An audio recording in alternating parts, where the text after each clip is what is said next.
Well, good morning, everyone. Thank you so much for being here this morning, and welcome to the meeting of the Senate Subcommittee on Gas and Electric Infrastructure and Safety under the Standing Committee of the Senate's Energy, Utilities, and Communications Committee. I'm Jerry Hill, and I'll be chairing the subcommittee meeting today, and I'd like to welcome Assemblymember Kevin Mullen, who is joining us for this meeting. Before we start, I'd like to take this opportunity to identify the exits.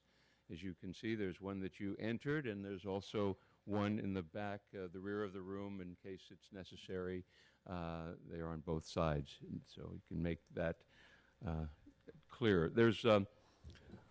I'd like to thank, first of all, the City of San Carlos for allowing us to use their council chambers today and for hosting this event. And I'd like to offer Vice Mayor Mark Olbert an opportunity to present some opening comments, if you'd like. Mr. Vice Mayor, welcome. You're welcoming us, I know. Thank you. Yes. Thank you. You know, it looks different being down here rather than up there. So it's always humbling from up here. Yes, of course. On behalf of the City Council, Mayor Bob Grisilli, and all our residents, welcome to San Carlos. Our community currently lives under a cloud of uncertainty and fear involving a major gas pipeline that runs through its heart. We strongly support Senator Hill's and Assemblymember Mullen's efforts to require more openness on the part of PG&E because we believe greater transparency will make us safer. The greater good, like ensuring our fellow Californians are not shivering in their homes for lack of gas, requires some of us to accept a degree of risk. But we need to understand that risk and be a partner in overseeing it and not just be unwitting hosts. In recent meetings with PG&E and the California Public Utilities Commission, I've heard many things which concern me. But far more significant is the attitude of Father knows best when dealing with the public. The pipeline is absolutely safe, we are told publicly, while privately it is blandly stated no pipeline can or ever will meet that standard. This is truly unfortunate. We are not children who must be shielded from uncomfortable realities, nor is there any doubt in our minds that pipelines pose risks. How could there be after the San Bruno disaster? We don't want or need Daddy telling us everything is okay. What we want is more information so we can help oversee the risks we accept. In closing, let me again thank Senator Hill, Assemblymember Mullen, Mayor Wayne of San Bruno, Councilmember Nagel of Burlingame, City Manager Scholes of Belmont, and City Manager Maltby of San Carlos for highlighting how transparency and safety are fundamentally linked. San Carlos is keenly interested in your work, and we look forward to it guiding the creation of new legislation to make us all safer. Thank you. Thank you, Mr. Vice Mayor. And also I want to thank all of the other public officials who are in the room and who have joined us today. I know they have busy schedules, so it's nice to and encouraging to see so many of them here. You know, when thinking about the subject of this hearing today, safety communication, which is an important subject, I find this quote from Thomas Jefferson to be a valuable touchstone. And I'll quote, "I know no safe depository of the ultimate powers of society, but the people themselves. And if we think them not enlightened enough to exercise their control with a wholesome direction, the remedy is not to take it from them, but to inform their discretion." And that was a letter that Thomas Jefferson wrote to William Charles Jarvis in 1820. What I find most valuable in that line is that in a democratic society, ultimate power lies in the discretion of the people. The genesis of this hearing, an event most of us are familiar with, is the San Mateo Superior Court's ordering of a temporary injunction against PG&E's operation of Line 147. I think that all parties will agree that this was an extreme measure, and it is generally poor public policy to operate our state's energy infrastructure through the courts.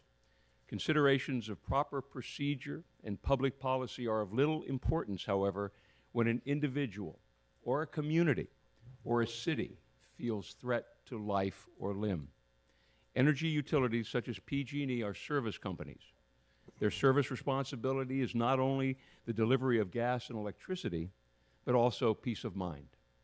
The 2010 explosion in San Bruno has damaged the bonds of trust between the public and PG&E, as well as striking a blow to the credibility of the California Public Utilities Commission. This trust issue is one we will need to address. Several weeks after the explosion in San Bruno, PG&E unveiled its Pipeline 2020 plan to lead the industry in safety. The Commission's independent review panel found the plan reactive and lacking sufficient analysis. The nature of the accident has required billions of dollars in investment, and the arguments about who should pay for them continues to this day. High-profile incidents over the past have suggested to the public collusion on the part of PG&E and the Commission to reduce PG&E's penalty. And we are now in the middle of a hearing process to determine whether or not PG&E withheld safety information about the Commission, from the Commission, on line 147. I say this not to cast aspersions on the current conduct of PG&E or the Commission, but so that we all recognize the trust gulf that separates them from each other and from many segments of the public. Congresswoman Jackie Speer, in a letter last Friday with the head of the Federal Pipeline Hazardous Materials Safety Administration, suggested that more independent analysis is required for us to be able to trust PG&E and the Public Utilities Commission. The City of San Bruno has suggested something very similar to that. And this hearing will examine a few things. One, how utilities interact and should interact with the cities in their service territories. What role the California Public Utilities Commission should play in that dialogue, and how to rebuild trust so that cities do not feel the need to spend hundreds of thousands of tax dollars to hire independent experts so that their residents can sleep easy at night. But before we begin, I'd like to ask Assemblymember Mullen if he'd like to make a statement. Assemblymember? Thank you very much, Senator, for both calling this hearing and for your leadership to date on this critical issue. The issue of gas pipeline safety is of utmost concern. The recent revelation of internal PG&E documents questioning the integrity of Line 147 in San Carlos has once again brought the issue to the forefront here in San Mateo County. As we all know, an issue that could have been addressed differently has instead escalated. I'm dismayed at the lack of genuine engagement and transparency in the process.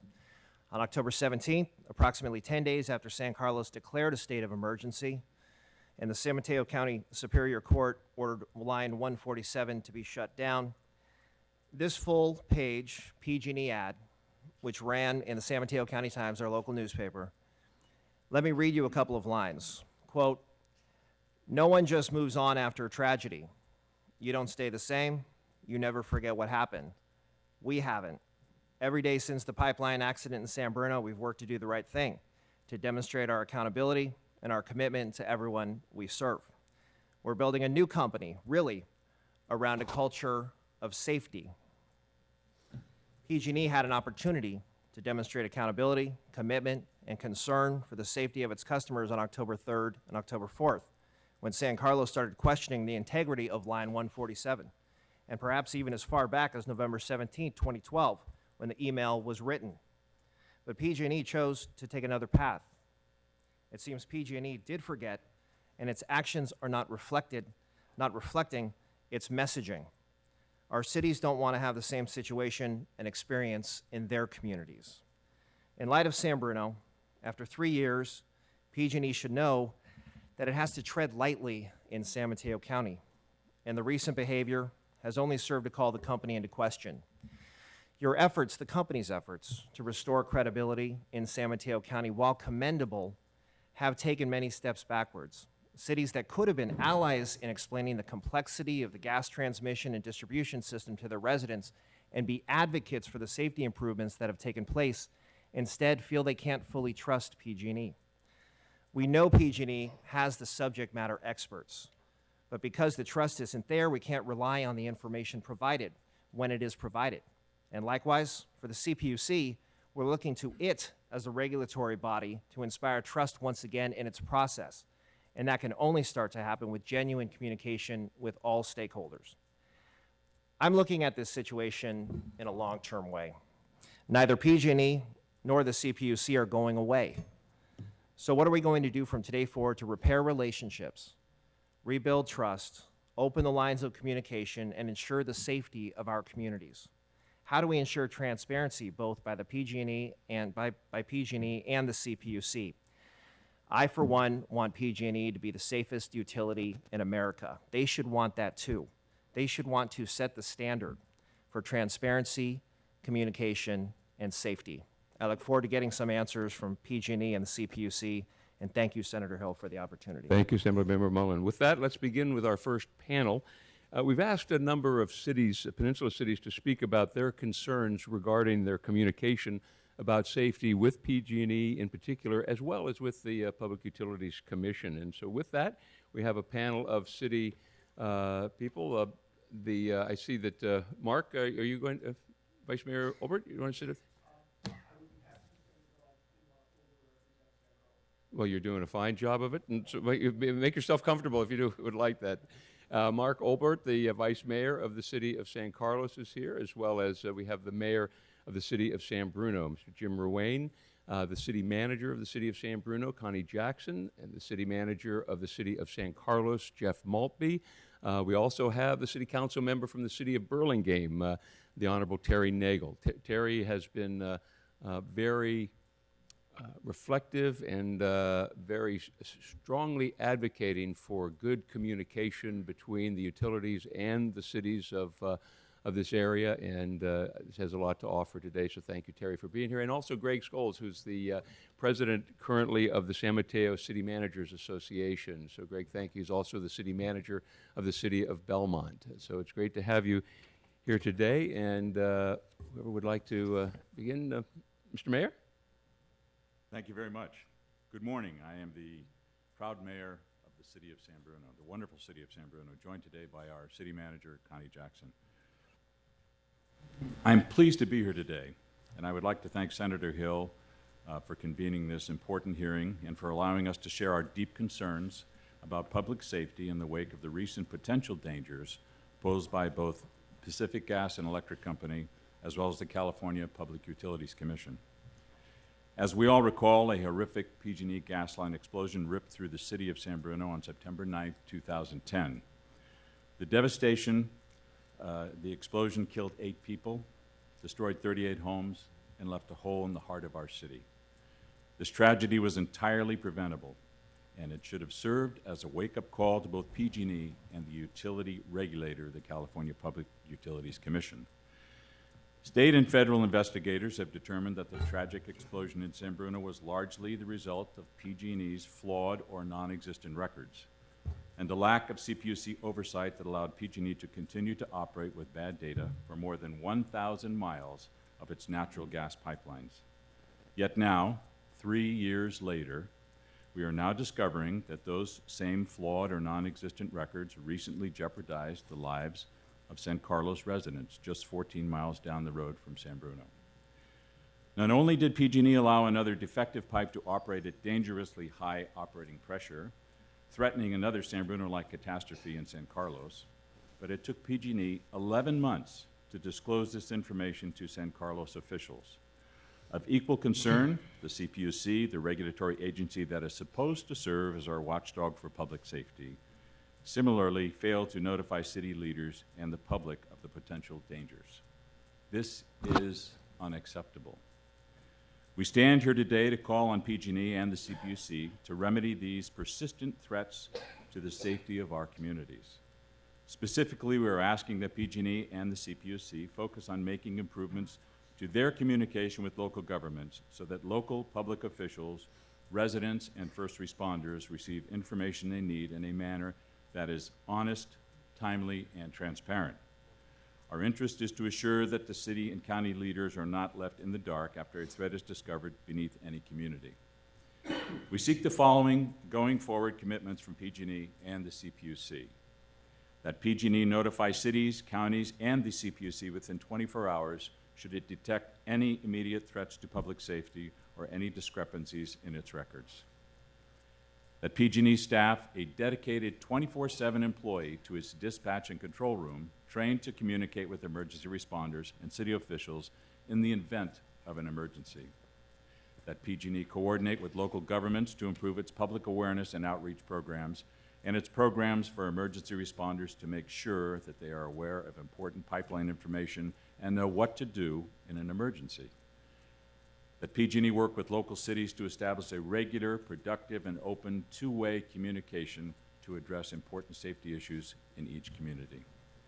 Finally, Senator Hill, we ask for your assistance in calling on the state legislature to direct the CPUC to establish an Office of Local Government Liaison, which would coordinate emergency response plans with the community's first responders and force utilities like PG&E to operate with transparency and integrity with regard to their facilities.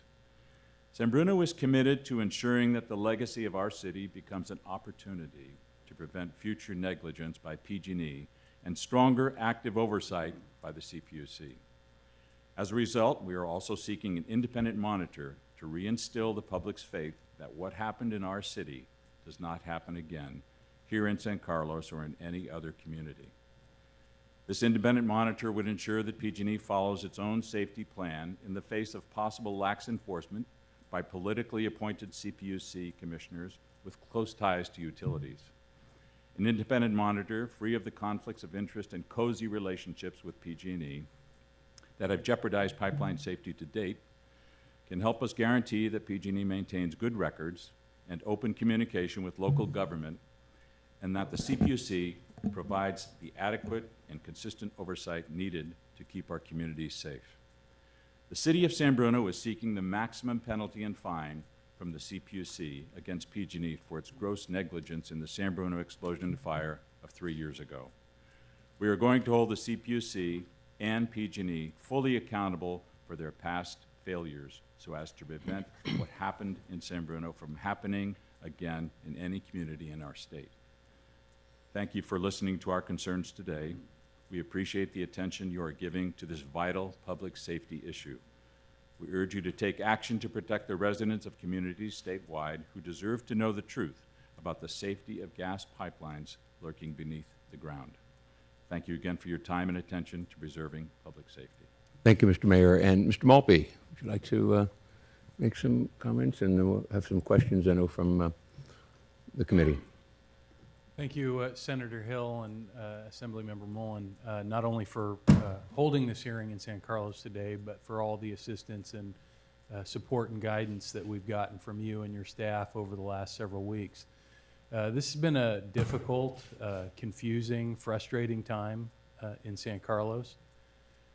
This issue really began, apparently, about a year ago when Line 147 developed a leak in our community.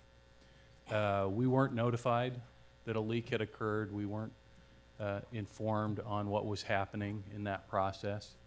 Our understanding that we've pieced together later in meeting with the CPUC and PG&E is that that led to amended filings and what the pressure rating was for Line 147, that the CPUC took that matter up. We weren't notified by the CPUC that that was taking place. We read about it in the newspaper. And when we read about it in the newspaper, we called PG&E and began talking with them about what was happening with Line 147. And that conversation really dealt with records and this issue that PG&E doesn't entirely know what's in the ground. They didn't a year ago. They still don't today. In fact, they're just starting work on digging up some sections of Line 147 to try to confirm what is in the ground. This was disturbing, but we were working with PG&E, maybe at the time with a misplaced trust that they were doing everything they could to identify the material that was in the ground and to understand what was happening with Line 147. And so we were having every week, every other week, a meeting with PG&E staff and our local government affairs folks and they were bringing in various experts from PG&E to talk about their maintenance practices and the state of the pipeline. Until 2.5 weeks ago, when we were handed an email. And I'd just like to read a piece of it, if I could, because it's so important and had everything to do with how the city reacted and how we're continuing to react and talk about this issue of communication. So the email is long, and I'm just going to read the top paragraph here. It says, "I'm guessing that you did not x-ray anything on this pipe. Did you look for cracks in any way other than visual? Is this hole backfilled? After thinking about this some more, I have concerns about this pipe. My thought pattern is like this. We are still searching records, but we now believe this is 1929 pipe that was recently tested to just 1.5 times the MAOP, which is the maximum allowable operating pressure, in 2011. It is thin wall pipe, and now we have found external corrosion on it. Could the recent hydro test contributed to additional cracking in this pipe and essentially activated a threat? Are we sitting on a San Bruno situation?" This was handed to me in a meeting talking about records deficiencies on the pipeline. And it was presented in the context that, isn't it great that PG&E is asking these questions internally? It is great. I am so thankful, and we are so thankful here in San Carlos that this PG&E engineer asked these questions. And in no way do we want to discourage PG&E staff from ever asking these kinds of questions. These are critical questions that need to be asked. But when you're handed this email, and I'm sure you all have had a chance to see this email, there are no answers to these questions. And that is the gap we've been dealing with, and we're still dealing with today. These questions that this engineer puts forth have not been answered. We think at all, but certainly not to our satisfaction in this community, as the current safety and operating standard of Pipeline 147. Subsequently, we have had the opportunity to have a number of meetings with CPUC and PG&E staff in San Francisco. And during one of the meetings we had up in San Francisco with PG&E, PG&E basically accused us of threatening their safety, their culture of safety within their organization by making a big deal about this email. That these types of things happen all the time in PG&E, and we're casting it in the wrong light somehow, and that this is our fault. We've never said that Pipeline 147 isn't safe. What we've said is a PG&E engineer has indicated major safety concerns, and we don't feel we've gotten any answers at City Hall or expressed publicly as to what these concerns are. During the same meeting, one high-ranking PG&E official told us how unusual it was that we had contacted them initially and asked them to voluntarily shut the pipeline down, that we should be working through the CPUC on these issues, not calling PG&E.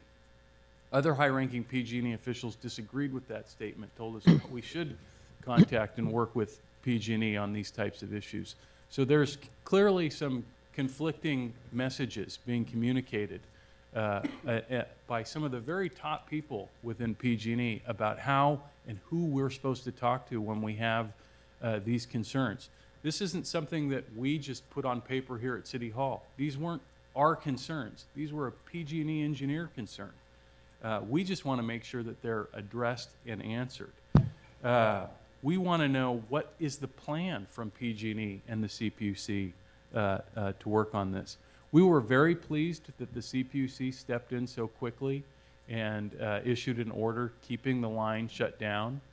We were also dismayed last week when the administrative law judge allowed the pipeline to be reopened in a limited capacity. Our understanding is that PG&E put that application in over the weekend and it was essentially granted the next day. How can we respond to that? How can we be a part of that process when there's literally no time to work on the information or to present testimony before the CPUC, before these decisions are made. Once they're made, they're very difficult to unmake. There is an appeal process, but it takes months. That's frustrating. That needs to change, in our opinion. Finally, there's a sense that I've gotten from the limited interaction that we've had with the CPUC that really the burden of proof is on us, when in fact the process says the burden of proof is going to be on PG&E to show that these lines are safe. We have questions from a PG&E engineer about the safety of this line. We have no specific information related to 147 that answers these specific questions, yet the pipeline is still being operated. We're not sure how that is. Finally, I'll just say this. One observation that I've had in dealing with PG&E that is very concerning, they have long lists and matrices of different safety considerations and procedures that they go through, and looking at pipes and electrical and all the various components of their systems in our communities. But one thing was very clear, and that was there was a sense of infallibility on the part of the PG&E leadership themselves in their dedication to safety, that it was unimaginable to them how we could see things differently to them. That's a concern. That's a blind spot, I think, that they have. And I think it stems from the fact that they're not talking to us. They had an opportunity for almost a year to include us in the process, to speak with us, to bring our community along, to understand all the things that they have done on Line 147. That's a missed opportunity, and it relates directly from poor communication. And so I'd like to simply say that the City of San Carlos strongly supports many of the, in fact, all of the recommendations that Mayor Ruane read into the record. So thank you very much. Thank you, Mr. Malpe. Councilmember Nagel. Thank you, Senator Hill, and thank you all for this opportunity today. I've been on our city council for 10 years. I have served as mayor twice. I also sit on the county's Transportation Authority and the City-County Association of Governments, and today I am speaking on behalf of the city of Burlingame. And I come before you with a slightly longer perspective on the issues because I first started following PG&E back in the late 1980s when I moved to a new neighborhood and discovered that we were having lots of power outages. And we rallied some citizens together, met with PG&E, and were able to get some improvements in that neighborhood. So when we started having frequent power outages in 2002, outages that caused severe hardship to our residents and losses of property in some cases, people turned to me and said, well, we really need to do something about this. And we organized citizens and got them to begin tracking the power reliability issues. We also opened a complaint file with the Public Utilities Commission, and we held large public meetings, and we eventually entered 250 complaints about reliability issues in our city alone. And that has resulted in much better service in power reliability in Burlingame. So we continue to monitor reliability because we have found that keeping track of the metrics is what makes good things happen. So shortly after the San Bruno explosion, when I was mayor, I began asking PG&E for assurances that the gas pipelines are safe in our city. And the reason this is important to me and the other people in my city is that we know the families who live with those power lines underneath their homes. And of all the services that cities provide, safety is the #1 goal. If we don't have safety, how can we do anything else? At first, we were assured that we had nothing to worry about, that all the gas lines were safe. But as time went on, we learned sometimes from newspaper reports that there were indeed some problems with the records, and that even PG&E employees were saying that they had doubts about the safety of some of the pipelines.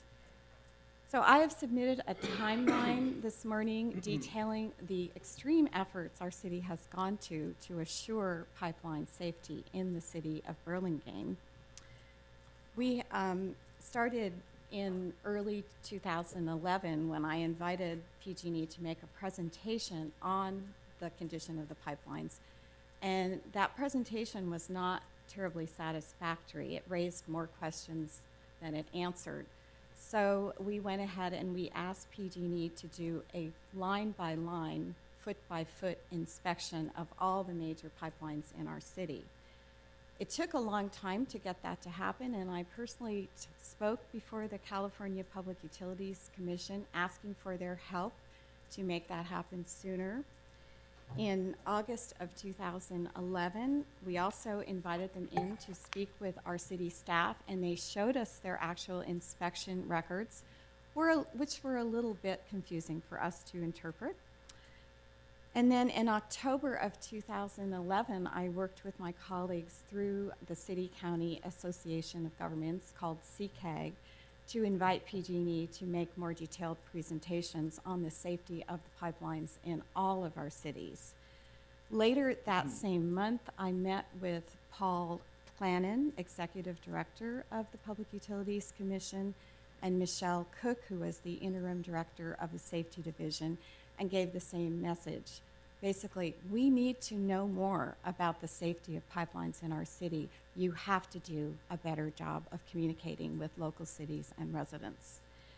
And in November of, as a result of that meeting, Paul Clannon said he was going to make Burlingame a pilot city in a project to make sure that that was done, that we would be, quote, the test case to, quote, please the hell out of a city regarding pipeline safety. So the following month, we did have PG&E folks come in great numbers to our city.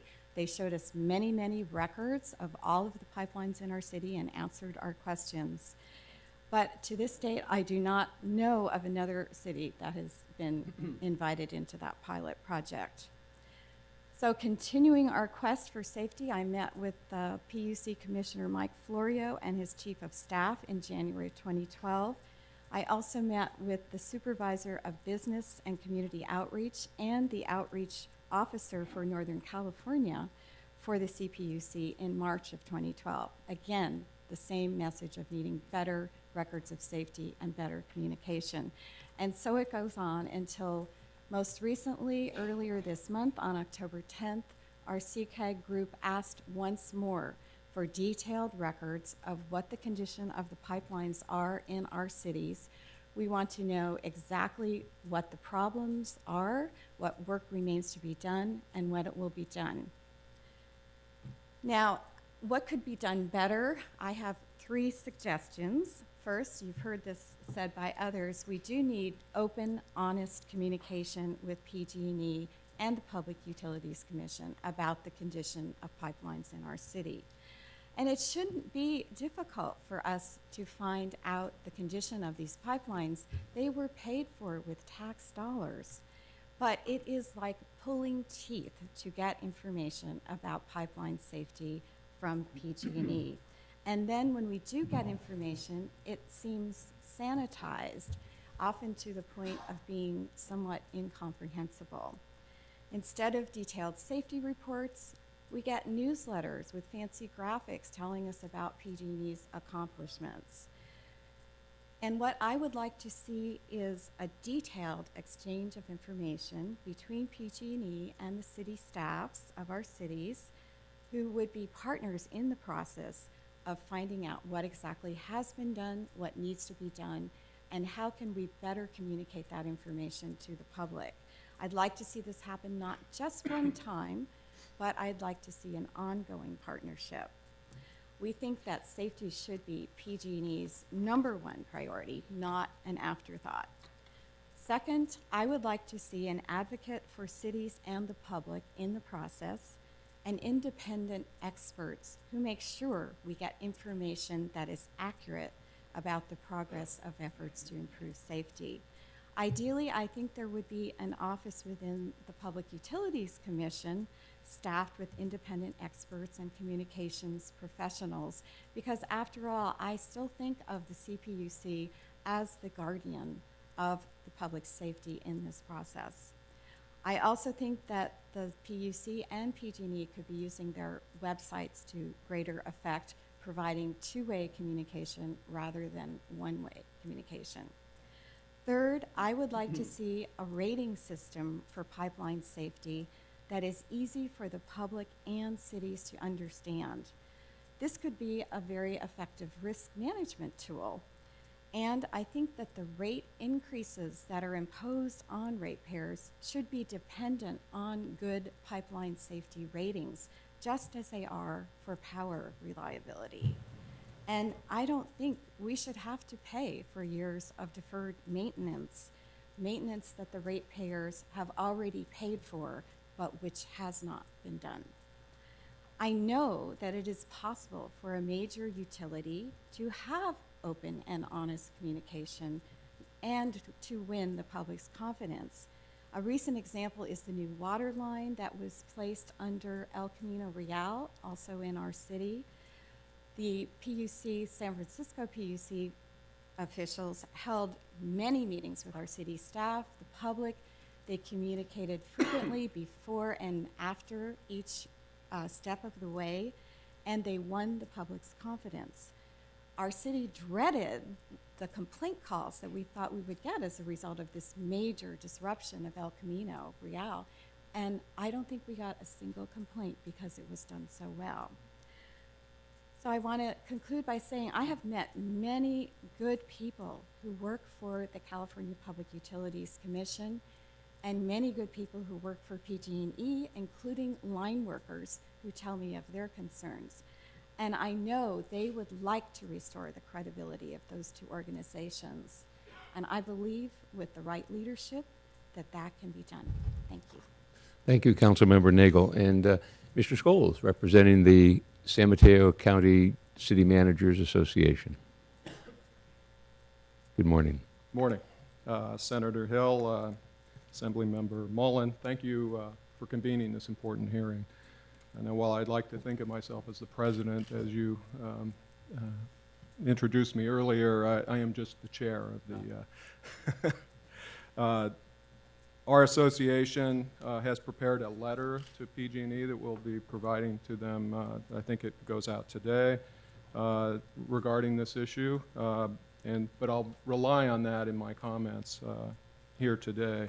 The San Mateo County City Managers Association, comprised of the city managers is comprised of the city managers of 20 cities in San Mateo County. We're very concerned about the public safety and communication issues related to PG&E's transmission lines, gas transmission lines.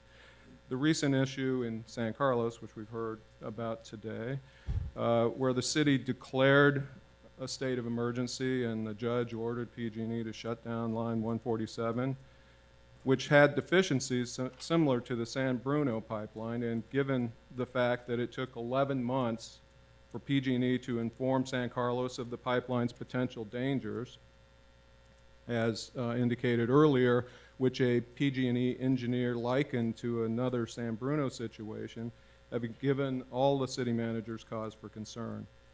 Each of the 20 cities in San Mateo County deserve to know about any potential threat the utility infrastructure may pose to our residents. We feel that it is not just a matter of common sense or regulatory requirements, but a matter of honesty and transparency that should be the standard for PG&E's corporate mission. The tragedy that occurred in San Bruno in 2010 and this recent incident here in San Carlos leads us as city managers, in the interest of public safety of our citizens, to request PG&E be more forthcoming and to provide us with all the materials and internal documents regarding the safety evaluations of the gas transmission lines in our communities.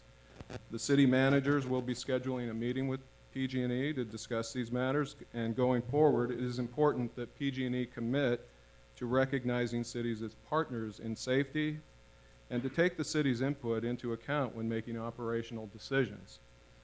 It is important to note cities are not PG&E regulators, and in the past we have placed significant trust in PG&E when it comes to pipeline safety. As city managers, we desire to restore a relationship of trust with PG&E, but we now feel we must also verify that PG&E is providing our communities with complete and accurate information. So to that end, we will also be requesting that the CPUC, in its role as regulator, whose job it is to protect the public interest and safety, provide us with information that it possesses about the safety of gas transmission lines located in our individual communities. I'd like to thank you again for holding this hearing, and we look forward to an improved two-way communication and working closer with PG&E so that together we can assure our residents are protected and that they know the facts about PG&E's gas transmission line infrastructure safety. Safety and rebuilding trust is important to our group. So thank you. Thank you, Mr. Scholes. And I think it's necessary to really point out, as you can see by the cities who are here today, they are from San Mateo County. And, but this hearing, this discussion, I think is reflective and should be for the 481 or so cities in California. Because we have a very personal interest in this because of what occurred 3 years ago in San Bruno, and it's closer to our heart, it's closer to our mind and our consciousness on a daily basis. And I think that, but this is reflective of a need throughout the state, because other cities who may not have the resources to take an interest in some of the issues related to their gas transmission lines under their city may not have a need at that point in time. If we can develop some strategies and some successes around communication today, I think everyone in the state will be much better off for it and have a level of comfort that's necessary, and also hopefully have a safer system of gas distribution. So I just wanted to kind of frame that a little bit, that this is really related to every city in California that has a gas or utility transmission or distribution line throughout it, especially in those high consequence areas. Assemblymember Mullen, do you have a question you'd like to? Okay. Well, you know, we talked about obviously some of the issues related to communication.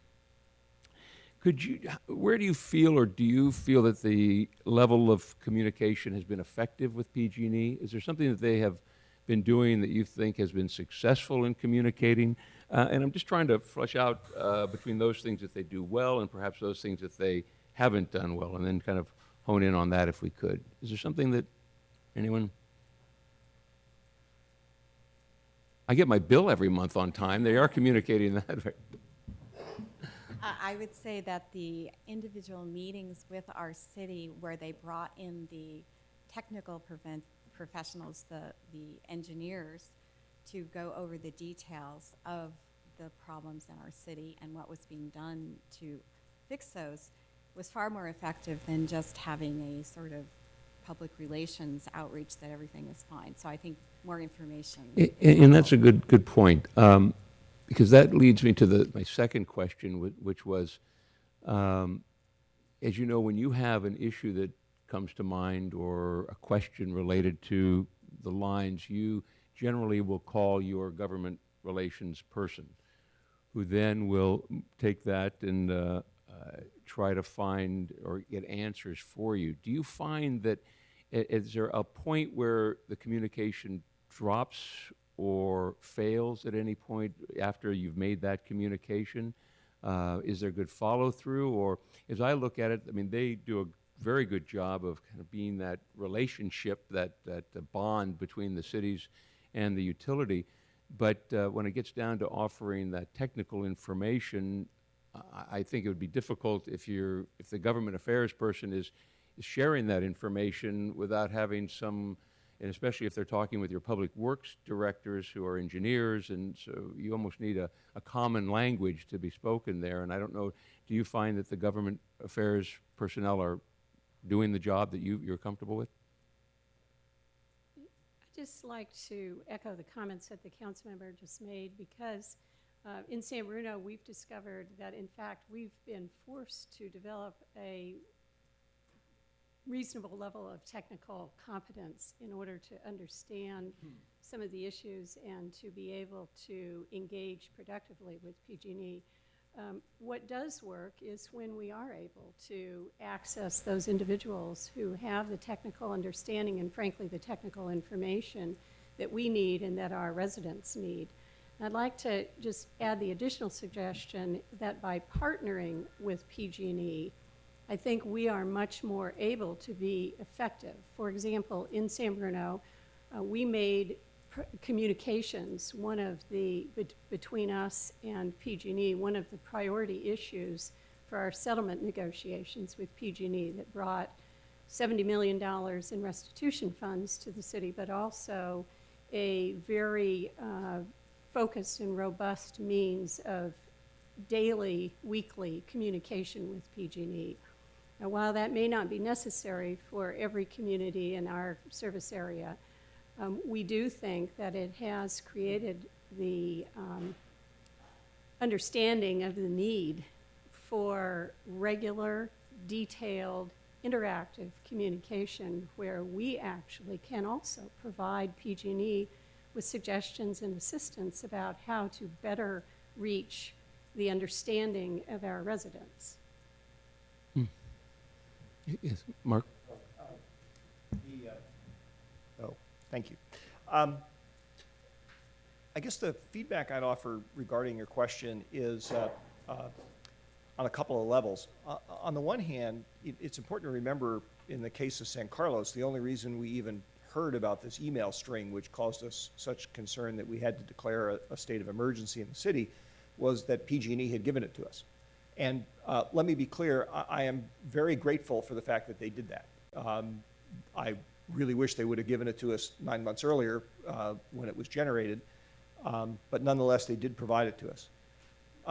Where I tend to find, or so far have found, that the communication breaks down, and where I think the government affairs interface isn't really quite up to the task, is, for example, with that email, there are a whole bunch of questions that get raised afterwards that the government affairs person really isn't in a position to answer. Interestingly, from my perspective, having sat in on several meetings with representatives of the CPUC at this point, it's not even clear that they actually have access to some of the questions or plan on asking some of the questions that I'd expect. You know, for example, one of the issues that came up was, has anybody talked to this engineer to find out why he wrote this, or he or she wrote this? And I was actually rather surprised to hear that at least at one stage in the process, it wasn't clear that the PUC was going to ask to talk to them, talk to the individual, or had the ability to talk to the individual to require it. So on one level, information gets provided, that's great. Context tends not to get provided because the follow-through on being able to provide the additional information and ask the kind of questions that any reasonable person would ask tends to be underserved, both by the PG&E interface and with the PUC interface. It seems that what I'm hearing is that there is a kind of a disconnect between what you see your role to be related to safety and safety discussions, and what you see PG&E's feeling what your role should be in this. Is that pretty true? That I mean, that's what I'm hearing. So I think that is the case, and I know that in the city of San Carlos, and maybe Mr. Maltby or Vice Mayor Obert, you could answer this. You've looked at, when you asked the court for the injunction to against the continued operation of line 147, it was based on your dissatisfaction with that PG&E could satisfy what you felt in the safety of that line. How much of this is a communication issue, do you feel, and how much of it is a basic trust issue? Well, Senator, I think the two go hand in hand, to be quite frank. You know, trust breaks down we had had a number of meetings with PG&E staff, and I would characterize those as fairly productive meetings that were moving forward. But after you get the email and you see that some of the people you were meeting with were part of that email string, and there's very different messaging that was going on when folks were meeting with us. And I'll give you an example. This issue of refurbished pipe.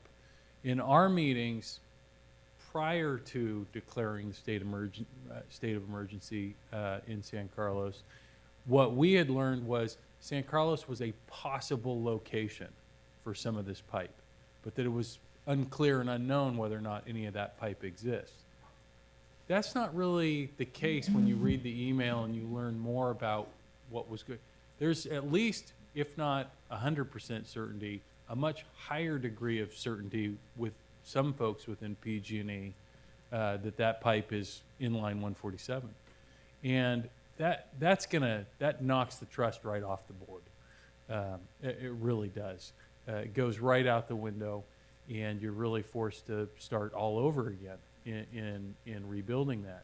I've also noticed that there seems to be, I've been very pleased with the responsiveness of our government affairs representative and the ability of that individual to at least start the ball rolling with other folks in PG&E to move things along at whatever hour of the day, and we've worked on this at all hours of the day and week for the last few weeks. But there seems to be a pretty significant disconnect between more of the frontline people in PG&E and the executives in PG&E. And my impression of meeting with the executives, it was just a PR fluff on this line is safe, this line is safe, this line is safe. Well, okay. We hear the PR. What we're interested in is the technical information, and that is what, at least to date, we feel like the communication doesn't exist at all. Very good. Mr. Scholes, and if anyone has a response to this, PG&E has engaged in notifying first responders of the location of gas lines now, because as we know, in San Bruno, the city was never informed that there was a gas line under that street, and much of that is now required by statute. But I think I've heard PG&E mention the fact that they've had trouble at times getting cities to care enough or to get engaged in that discussion of where lines are and how first responders should be acting and briefing materials and that. Have you noticed any of that, or do you see that there is a problem between first responders and PG&E? Well, I haven't noticed that particular thing happening. I think that our first responders in this county are very concerned about PG&E pipelines and especially transmission lines and where they're located. So I don't know that is the case. If PG&E feels that they're not getting good feedback from our first responders, we can work on that particular issue. I would say that from a trust standpoint, though, I think given the incident of 2010, I believe, in San Bruno and this following incident in San Carlos, it does show us that up until those things happen, that we put a lot of reliance on the regulator of PG&E, the CPUC. And I think our concern now is just making sure that we know where the locations are, and if there is a potential threat to any of those lines, that they are letting us know in a transparent way, so we can actually deal with those in our communities. We don't want to regulate PG&E, but we want to be informed. Yeah, thank you. I had an observation about the first responders meeting that PG&E convenes every year. I believe that's a requirement that they operate under by the PUC. And you can imagine that after the explosion in San Bruno, I certainly wanted to know in detail whether or not San Bruno's first responders had been attending those meetings on a regular basis, and what, if anything, they had learned or understood from their participation. Fortunately, I did find that they had attended, but their report back was interesting. It was that those meetings focused on pretty insignificant by comparison issues about who to call, for example, during winter storms when power lines are impacted by trees falling and that type of thing. Never, perhaps, might we have imagined, but now that we can imagine, we should never again forget that things like an explosion or a deficiency on a gas transmission line, what do you do about that? What's the likelihood of that happening? What should you be looking for? What should you know about the lines? What are the pressures that they operate at? What happens should there be a deficiency and release from one of those lines? What does that look like, and what should you do? Those are the types of things that should be strongly made priorities for those types of meetings. Otherwise, they have limited value. Very good. Thank you. Just have a couple more questions. One is, some of you have mentioned the need for an independent monitor, someone who could oversee some aspects of PG&E's operation and their work. How do you think that the contracting for such an entity should happen? I imagine that you would not be entirely satisfied if PG&E at the end of this meeting said, oh, we just hired someone that we're going to use as an independent auditor and contractor. What role, and then what role do you see that the CPUC should play in that that contracting or the use of or monitoring of the independent monitor, and what role do you believe you should play in that? What I'd like to see, keep forgetting to press the button. What I'd like to see, Senator Hill, is what I tend to think of as an inspector general kind of function and an inspector general kind of attitude. These are organizations or entities in many levels of government, both on the state and federal level, that are tasked with digging into things and basically are not beholden to, for example, in the case of a regulatory oversight body, to the industry that they are regulating. And I say that frankly because based on the conversations and the meetings that I've been in to date with the CPUC, the most disturbing lack that I see is an attention to making sure that safety issues truly are addressed and not just minimized as well, those are once in a lifetime kinds of events, so it's hard to assess them. There is a perspective almost that I see from PG&E and from the CPUC of, at the end of the day, the gas must flow. And I actually understand that from PG&E's perspective, because they are a profit-making enterprise, and they would go out of business if the gas did not flow. But we need to have, if not regulatory oversight, we need to have public oversight that can look into these things, because this is a major public health and safety risk. Very good. One final question. In this level of and discussion of communication, what do you see the role of the CPUC in that discussion? Well, I would like to see the CPUC have this open, transparent arrangement for communication with both the cities and the public, frankly, because I get calls from many people, as I'm sure you do, from people who have become totally frustrated at getting answers to basic questions about PG&E safety or outages or whatever.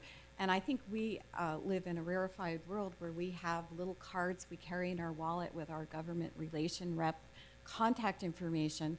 But if you look at the websites of PG&E and the Public Utilities Commission, the public does not have that same easy access. And it's only when they get totally frustrated that some of them think to contact us. So I think it should be an office that also communicates with the public as well as with cities. Very good. I think that makes good sense. Very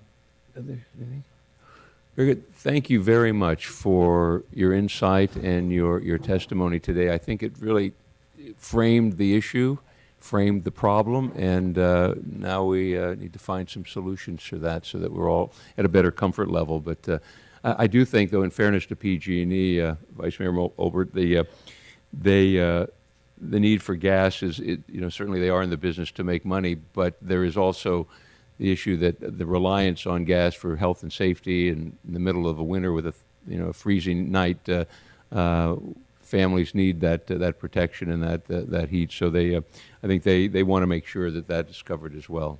In that. So, very good. Thank you again. And now we'll get to our next presentation, if we could have, and we're really fortunate. This is a very brief presentation by someone. It's our second panel. We're fortunate to have Dr. Warner North of NorthWorks Incorporated to speak to us about his experience with risk communication.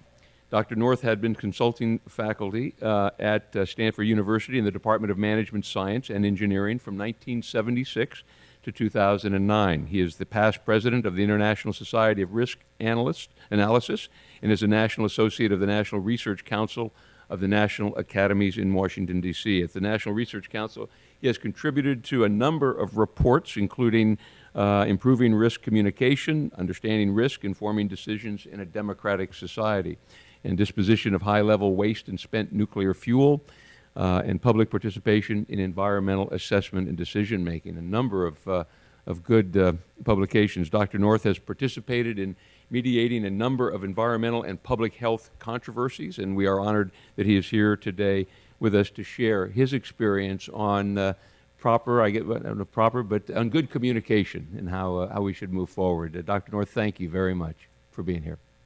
Thank you very much, Senator Hill, for the opportunity to speak before this hearing today. When I read about the San Bruno explosion, I had the same fears and concerns as others in San Mateo County and elsewhere. And shortly after that, I did some research to figure out how large a pipe did PG&E have running near my home. I subsequently used the San Bruno explosion in preparing a concept note for the International Risk Governance Council, which is available via my website. I was asked here on relatively short notice, and I am here essentially as a private citizen. NorthWorks is not being paid by any entity, public or private, for my appearance here, and I've had no business related to this gas pipeline safety issue, other than I'm a concerned private citizen, and in connection with my service on an international group, we have one page in a report using the San Bruno explosion as a case study. Now, I think the way I was identified to appear here today was in giving a presentation for a workshop organized through the National Academies on hydraulic fracturing to develop gas and oil last August. And I've been invited to give you in 7 minutes a quick summary on communication about safety and risk as it applies to your problem. Now, I have a set of slides, and I wonder if we can get those up on the screen. So I believe these are going to be available through the subcommittee's website. Yes, they will be on There is the... a link to my longer videotaped presentation and my slides from the August workshop, Yes. and also my own email where I'm happy to communicate further with anyone who would like to ask me questions about what I have to say. Now let me go to the next slide, history and motivation. I heard members of the city government in panel 1 talk about the patronizing attitude, DAD. Decide, announce, defend is sometimes the way that DAD acronym is explained. And there have been many instances involving safety issues in public health, in the engineering of structures such as the space shuttles, nuclear power plants, down a long list, about concern that both the project developers and the regulatory agencies are saying, trust us, we know what to do. And there has been a counter-reaction to that. No, trust is breaking down. We want to know. We want to be involved. How does this get managed? So the result of the controversy here has been commissioning the National Academy of Sciences and the organization that does the reports called the National Research Council to bring together a committee of experts to address how do we have a better process for resolving these controversial situations involving risk. In many cases, there's strong evidence that it's actual risk because something like the pipeline has blown up. In some cases, genetically modified organisms, for example, there is a lot of concern among the public, but we haven't had yet a situation where there was a massive adverse effect on public health and safety. So how do you do it? Next slide. I was privileged to be part of a committee headed by a man who was one of the country's leading experts in epidemiology, who has been provost of Harvard University and now is president of the Institute of Medicine within the National Academies. And just taking the A entry in our committee list, that was a person who had been chair of the Nuclear Regulatory Commission in the aftermath of 3 Mile Island. So in my judgment, this was a 5-star team, and I was happy to be part of it. Our book is available through the National Academy Press and can be downloaded for free page by page at the website that you can barely read in the upper right corner here. Now, we addressed the issue of should communication between the government agencies and the interested and affected parties, call them stakeholders, should that be one-way or two-way? The tradition with DAD is one-way communication. And we went strongly on record as saying that communication ought to be two-way. It ought to start with framing the problem, and that you really have to link building trust with the effective two-way communication. Well, how do you go about doing that, and what are the goals in the process? Next slide. Some people have interpreted recommendations for stakeholder participation as essentially, let's get them involved in the decision process, having seats at the negotiating table. Our report says we have to respect the law, the legal process, the institutions that exist. We're simply trying to enable better understanding between the stakeholders and those with the legal responsibility. It goes beyond words and political negotiation to provide an opportunity to learn and observe in an iterative process. Now, I heard the representatives of the city governments say loud and clearly, we want to have a good dialogue with CPUC and PG&E. And there has been some positive steps, but there have been some very negative ones that have led to this hearing. So let's see what can be done to improve this. Next slide, please. This is a complicated diagram. Where essentially you see public officials and interested and affected parties with the scientific experts as the third input on the left. How do you get independent experts involved in the process? Again, I heard that from panel 1 several times. How do you set up an institution where you can have dialogue, where you have people that are independent of the operator and the regulator, who can sit in judgment of, are we getting the science right and are we getting the right science? I've had the privilege of serving as a presidential appointee on an extremely controversial issue, the management of high-level nuclear waste, where a special board was set up, appointed at the presidential level, whose job it was to hold hearings and write at least 2 reports a year to the Congress and the Secretary of Energy. I'm sorry to say there's a great track record there, but we have essentially gridlock on the national issue of how do we deal with nuclear waste. I've also served on EPA's Science Advisory Board, where we have some successes in terms of doing a better job of figuring out the risk from various toxic substances and how to manage it. I might add, EPA was one of the major sponsors for the work on understanding risk.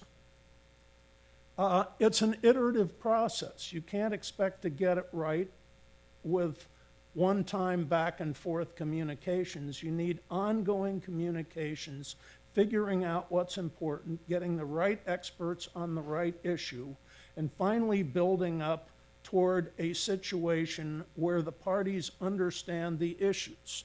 Now, they may not agree. I think that's very important. The goal of this is not consensus, but rather to inform the discretion of the interested parties, going back to the Jefferson quote that Senator Hill gave us.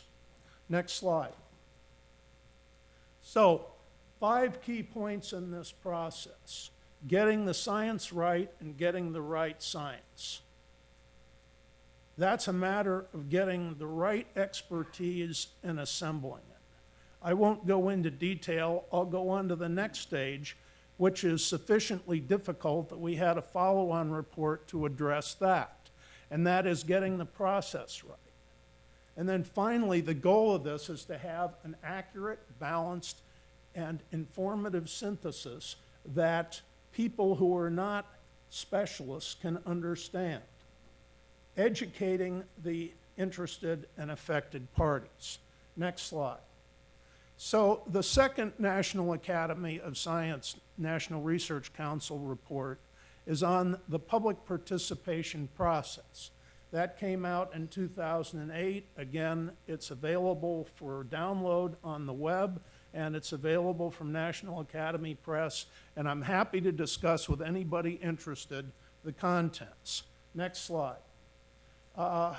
Goal: improve the quality, legitimacy, and capacity. And those words are carefully defined in the report and summarized on the slide. It is a matter of getting the quality, as scientists usually do that through peer review and grinding our ideas against each other until we feel we have the science right and the right science. Legitimate is an issue of being fair, competent, consistent with laws and regulations, getting that right. And then finally, capacity, so everyone becomes better informed and more skilled, better able to engage on the technical issues, and has shared understanding and, through this, mutual trust. Hard to accomplish, easy to summarize, and the devil is in the details. Now, can we go on? Next slide. So the conclusion in this report, number 1, is yes, if you do things very carefully using best practices, you should be able to accomplish that goal. And I would urge those of you involved in Pipeline 147 and its management, go for this. I believe you can do it, and I stand as a representative of experts in the local area that would be delighted to help you do it. I will go on to the next slide for a California example.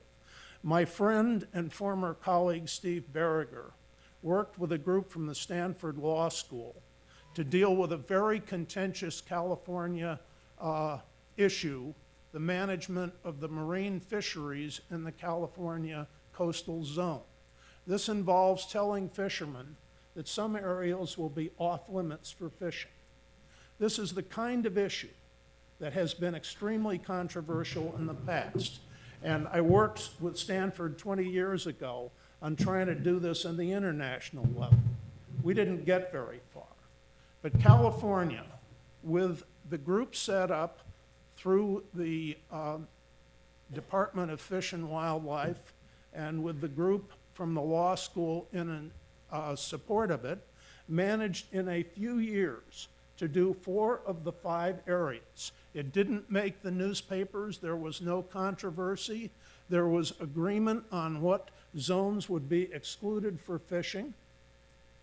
And they did it essentially without controversy erupting and with everybody agreeing to the decision.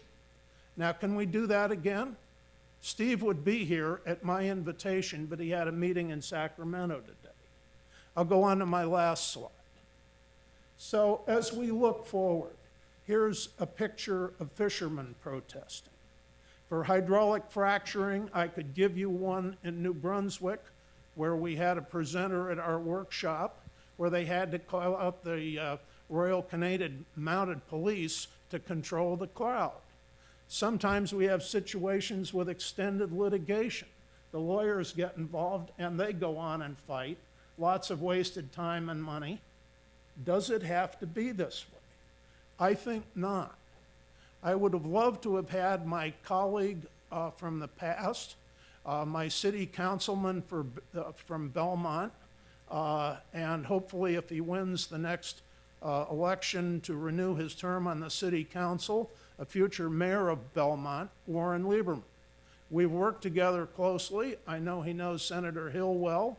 And he also said, I would love to be at the hearing, but I'm sorry I have another engagement. He offers to help. I offer to help as somebody who's been a homeowner in Belmont for 20 years and shares the high level of concern that we don't want any more gas pipe explosions, and we want to make a best effort to organize and help PG&E and CPUC so that does not happen.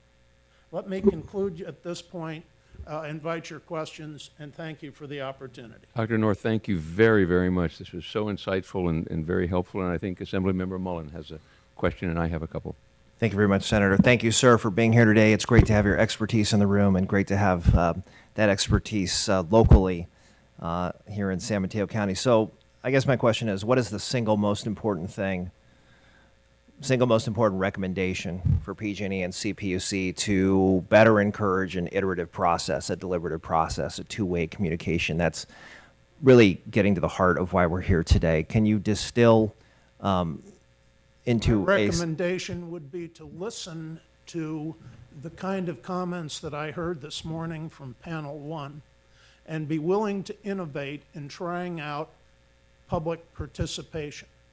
I don't think it's a good idea for CPUC and PG&E at any level, especially the high levels, to say, we're the experts, we know how to do this, trust us, because it's not likely to work, especially in the aftermath of San Bruno. I think they have to re-earn trust. I heard several of you on panel 1 say that. I would endorse it. Thank you. Dr. North, for the most part, the decisions at the CPUC require a certain kind of formal comment and reply process that presupposes an adversarial relationship. In addition to being adversarial, it's legalistic, and it's usually a well-funded utility or nonprofit or other entity has the incentive to try to convince a judge on how best to make a decision.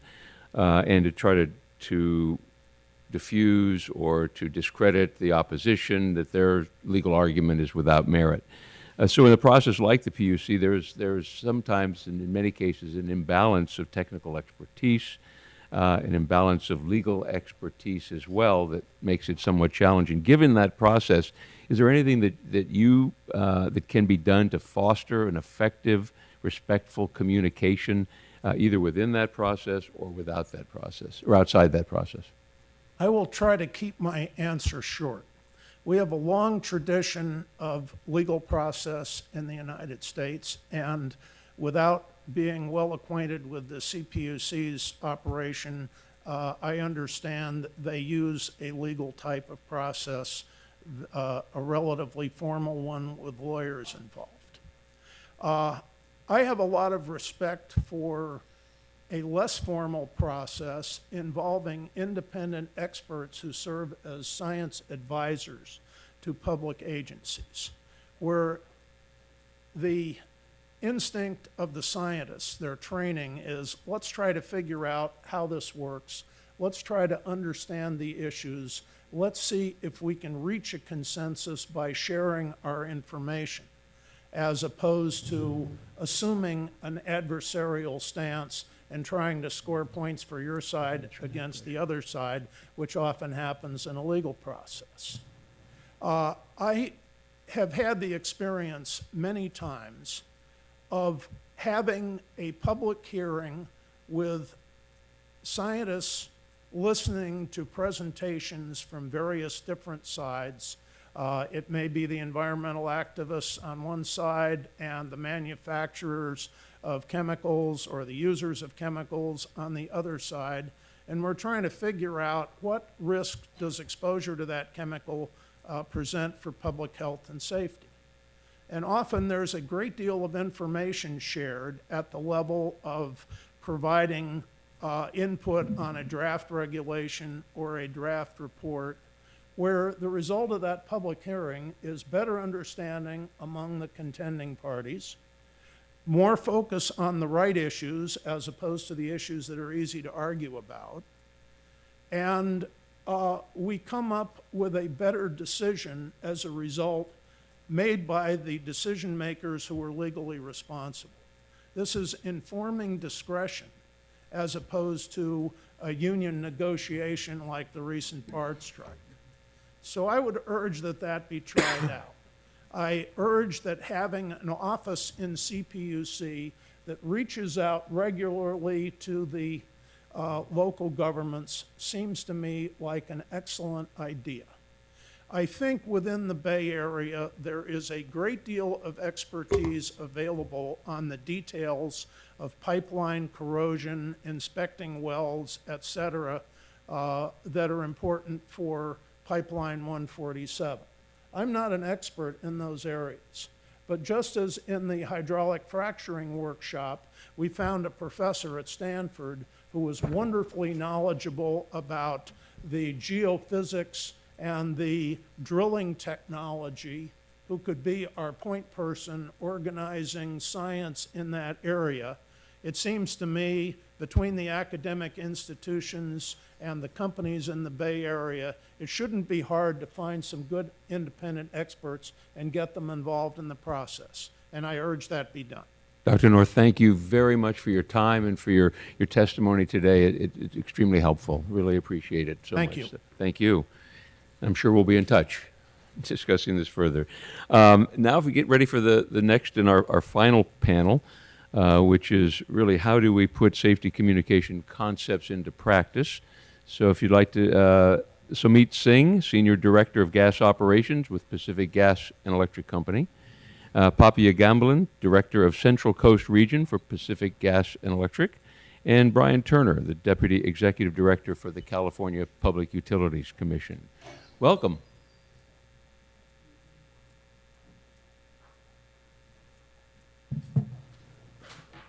And Mr. Singh, I guess we'll ask you to begin the this part of the panel, or unless you would like to, Papia?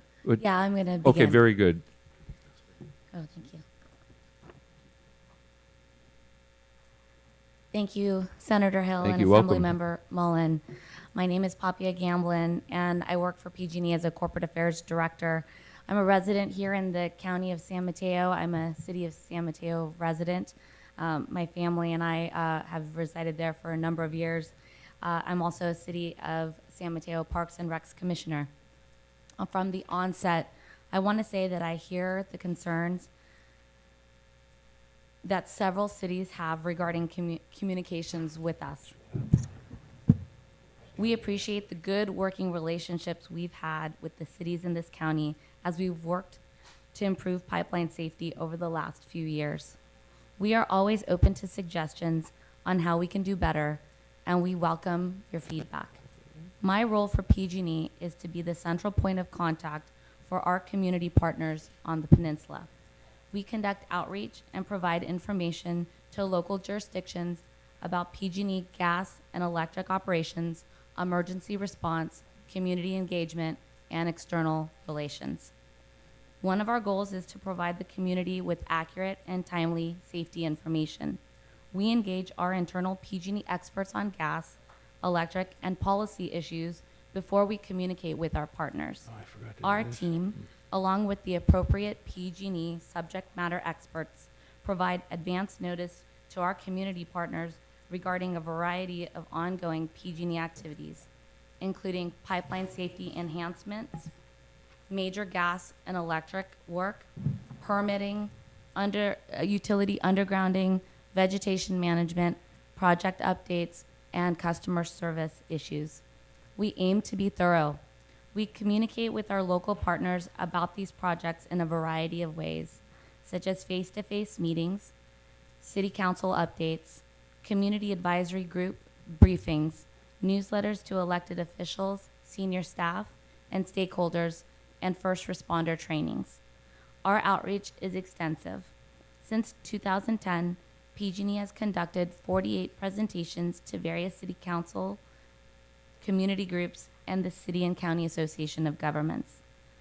These presentations have covered the following topics: Top 100 Pipeline Overview, Pipeline Safety Enhancement Plan, including hydrostatic pressure testing, pipeline replacement, internal pipeline inspection, pipeline retrofit, and valve automation projects. Additionally, 45 first responder trainings have been held that trained 826 representatives from various San Mateo County agencies. For today's hearing, I want to focus specifically on PG&E's pipeline safety enhancements in San Mateo County and how we have handled communications around it. Approximately 2 months prior to shovels in the ground, we conduct an initial contact meeting with the local jurisdiction. We review the scope of the work, identify agency leads both from PG&E and the jurisdiction, to have a dialogue around permitting and general construction issues. We review maps of the pipeline work, and we meet with the local jurisdiction to determine which conditions must be met to obtain our permits. If there are updates or changes to the schedule, we immediately inform local officials about any updates or major changes to the project scope or the project schedule. We conduct notification of venting to inform city officials of upcoming gas release. We provide city officials with the date and time and the duration of that venting. We also inform our customers about the process through automated phone notifications.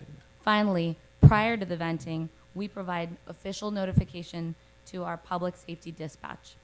I can say with confidence that we will continue to conduct gas safety outreach and communications in the cities in San Mateo County. Moving forward, we will continue to engage local jurisdictions on the general public about our upcoming gas pipeline projects. We will continue our robust and thorough outreach efforts related to our pipeline safety, and we will continue to do everything in our power to ensure our local partners are fully informed. Here are additional communications we planned for our gas pipeline projects in 2014, providing each jurisdiction with a list of the gas pipeline projects expected to be completed, holding meetings with city and county officials to provide details of upcoming gas pipeline projects and review permitting needs and have a dialogue about them, compiling and sharing comprehensive list of all gas distribution and transmission projects, and increasing our outreach and education efforts, which includes a dialogue with the public through our open houses that we've conducted throughout our service territory, but particularly here in San Mateo County. This is a brief summary of our outreach and communications. Our goal is to make sure our customers and our communities we serve are safe and, most importantly, informed. We can always do better. Today has been another important discussion in our collaboration to improve communications about safety. Thank you very much. Now I would like to introduce my colleague Sumit Singh, PG&E Senior Director of Integrity Management. Thank you, Ms. Gamblin. Before Mr. Singh begins, I'd just like to make one observation from what I heard from your presentation, is that you talked about your informing, your outreach. I didn't hear anything about your engagement with the cities and communities, your discussion with them. It seemed one-way communication and one-way communication only. Mr. Singh, I've also asked before you begin, and I know we've talked about this before, I've asked if you could give us a status report on the pre-1973 Aldelay pipe, the plastic pipe that was demonstrated to be susceptible to becoming brittle and then cracking in the fall of 2011. As we know, we had an explosion in a condominium in Cupertino and a seven-hour fire at an intersection in Roseville in which 6-foot flames were burning through cracks in the asphalt. Additionally, there have been a number of pockets of uncharacteristically high leak rates, such as in Davis. And as a number of communities around this area were built during that time frame that this material was being installed, such as the city of Foster City, I have been concerned about how PG&E is addressing the increased risk of this kind of pipe. And as you know, in a letter that I received in December of 2011 from the PUC, when I inquired of them and PG&E about the status of that pre-1973 Aldelay pipe and where it was located, and I was told by the PUC that by March of 2012, you would have completed your mapping of where that pipe is and where the susceptibility of it would be. So if you could include that in your response, I would appreciate it. And thank you for being here today. Welcome. Thank you, Senator Hill. I will absolutely respond to that question as part of my comments this morning. Well, good afternoon, and I would like to thank Senator Hill, Assemblyman Mullen, and the members of the community and the committee for bringing all of us together on this extremely important topic. The need for effective and clear communications is extremely important when we're talking about safe delivery of energy to millions of Californians. PG&E and all of the other natural gas operators transport flammable product under pressure. So safety and communications about safety is extremely critical and near and dear to our heart. We hear all of the concerns that have been identified today, and we take them extremely seriously. Without a shred of doubt, I can attest to you that not just myself, not the executive leadership team at PG&E, but every single employee of the company is committed to your safety and the safety of every one of our gas customers. San Bruno was a tragedy that not only changed the lives of the members of our community, but every single employee within the company. Make no mistake about it, safety is at the top and forefront of everything we think about. Our commitment to safety, Assemblyman Mullen, I think you mentioned in your opening comments that you would like to see PG&E become the safest, most reliable gas company in the nation. That is our commitment as well. We have alignment with not just yourself, with the cities and the communities, and the alignment with every single one of the employees that work at PG&E. And we understand this is a journey. And as part of that journey, we recognize we have a long way to go to regain trust. That's evident by the comments that we've heard today. And what I can tell you is that we are committed to regaining that trust.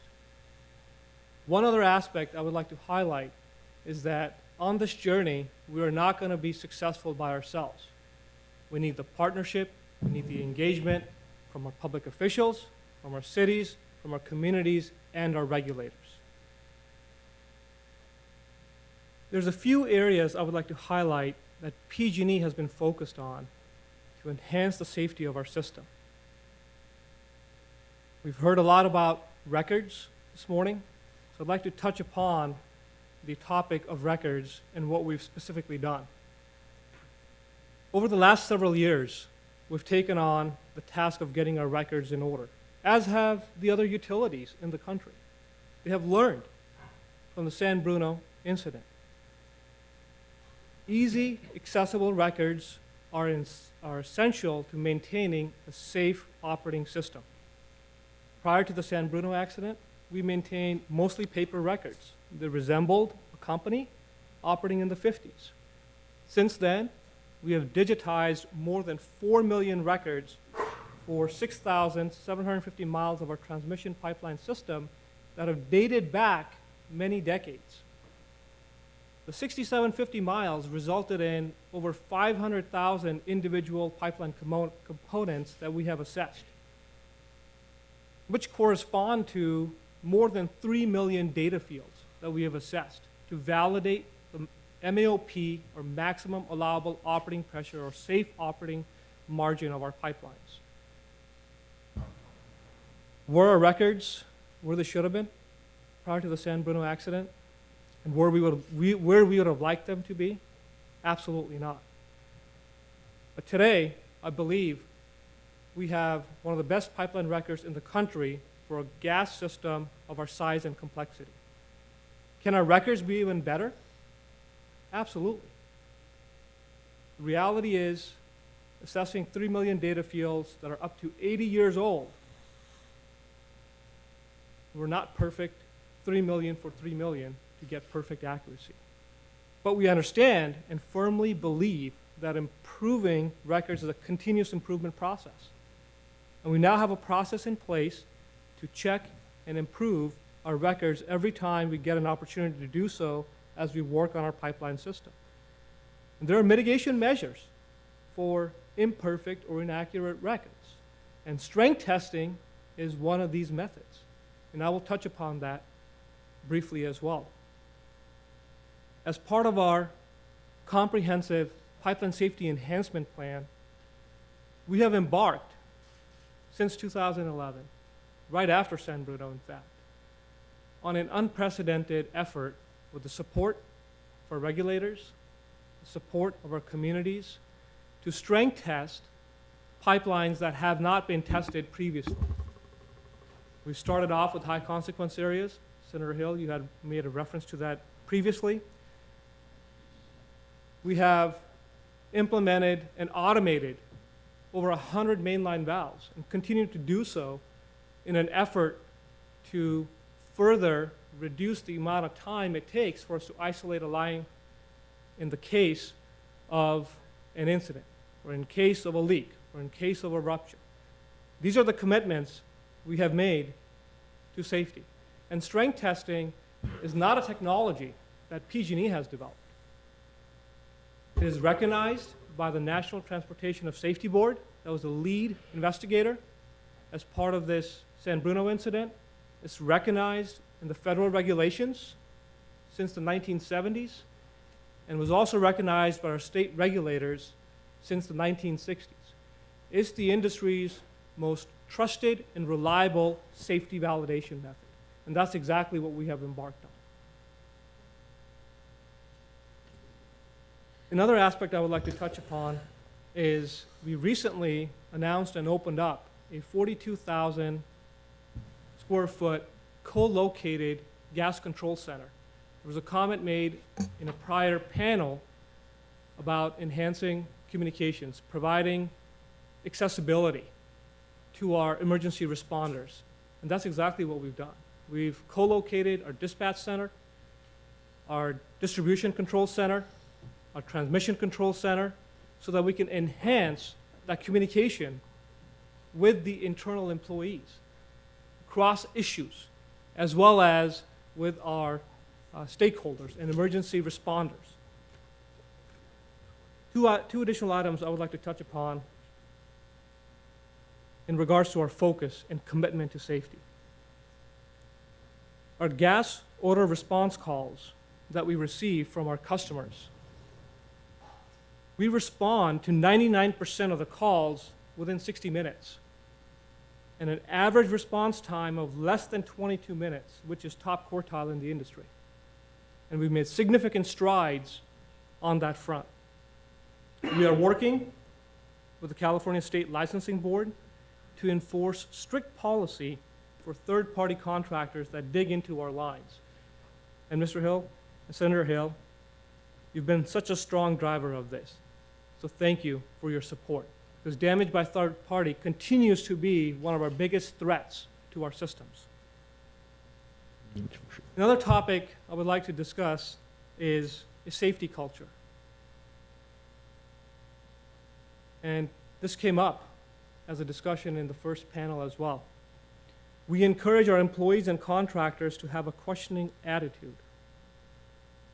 And this was evidenced by an email that was read as part of the first panel this morning. I received that email back in November of 2012. And I took action. So did the other employees within gas operations. Picked up the phone and had a discussion with our contract engineer. There's several additional email correspondences that validate the concerns of that contract engineer and address those issues that have been identified by that engineer accordingly. Was it a personal learning moment as well as a lesson learned?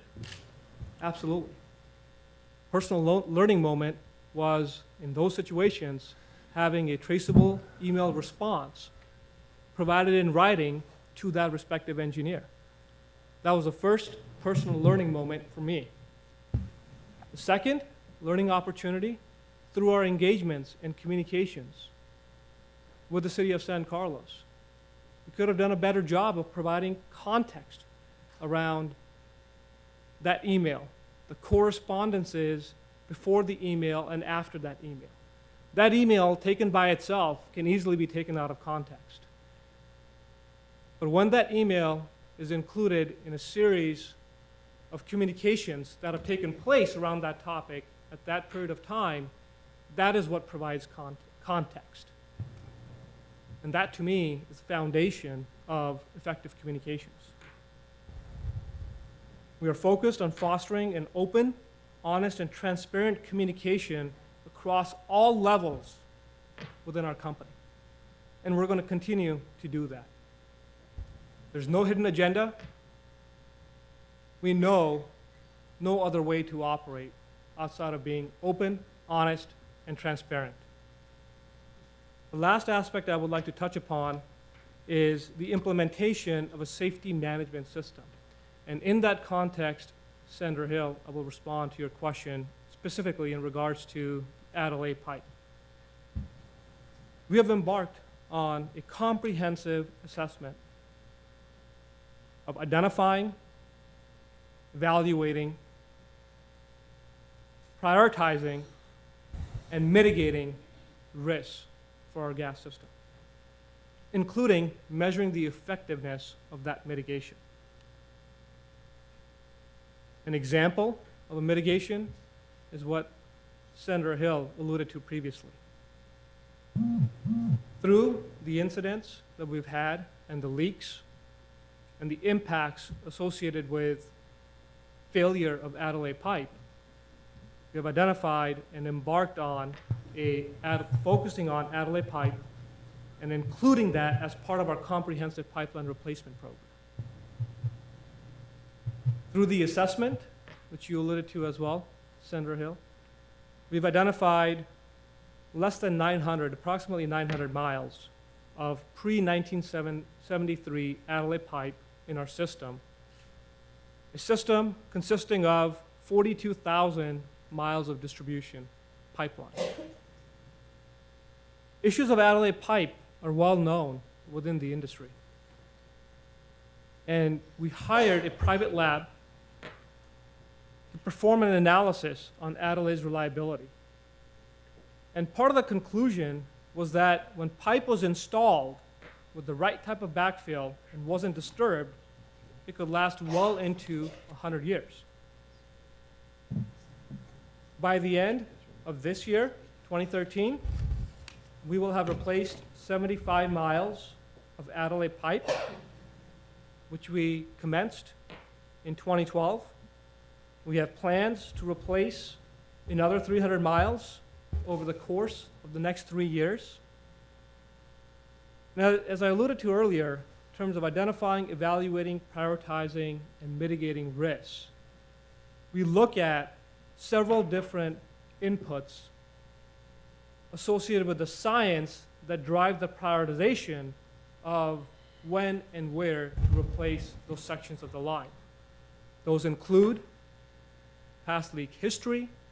They include the type of soil and the environment that the pipeline's in. They include the susceptibility of a seismic threat or seismic movement or land movement to the pipeline. Those are all examples of inputs that are used for a comprehensive risk modeling and risk algorithm to identify how best and when and where to replace our pipelines, including our Adelaide pipeline. In closing, since San Bruno, we have learned a lot. All of us. We have been through a great deal to ensure that we do our work with precision and operate transparently with our public and our regulators. I would like to thank you for the opportunity to share our progress here with you today, and we sincerely look forward to enhancing how all of us work together towards our common goal, public safety.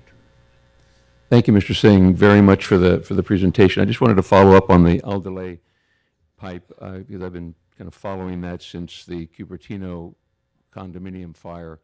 You mentioned that the 900 miles that you have of that pipe, where is that pipe located? Do you know, it obviously is in post-19 or pre-1973, but right around that area of time. And one of the concerns I have is that the city of Foster City and some of the newer communities have that number one. Number two is that, as you know, that when the pipe was installed pre-73 in 1982, DuPont disclosed the fact they were the manufacturers, that the pipe does become brittle, cracks, and can present a problem. In the early 1990s, there were 40 people killed nationwide because of that pipe. And then in 1998, the National Transportation Safety Board issued a recommendation.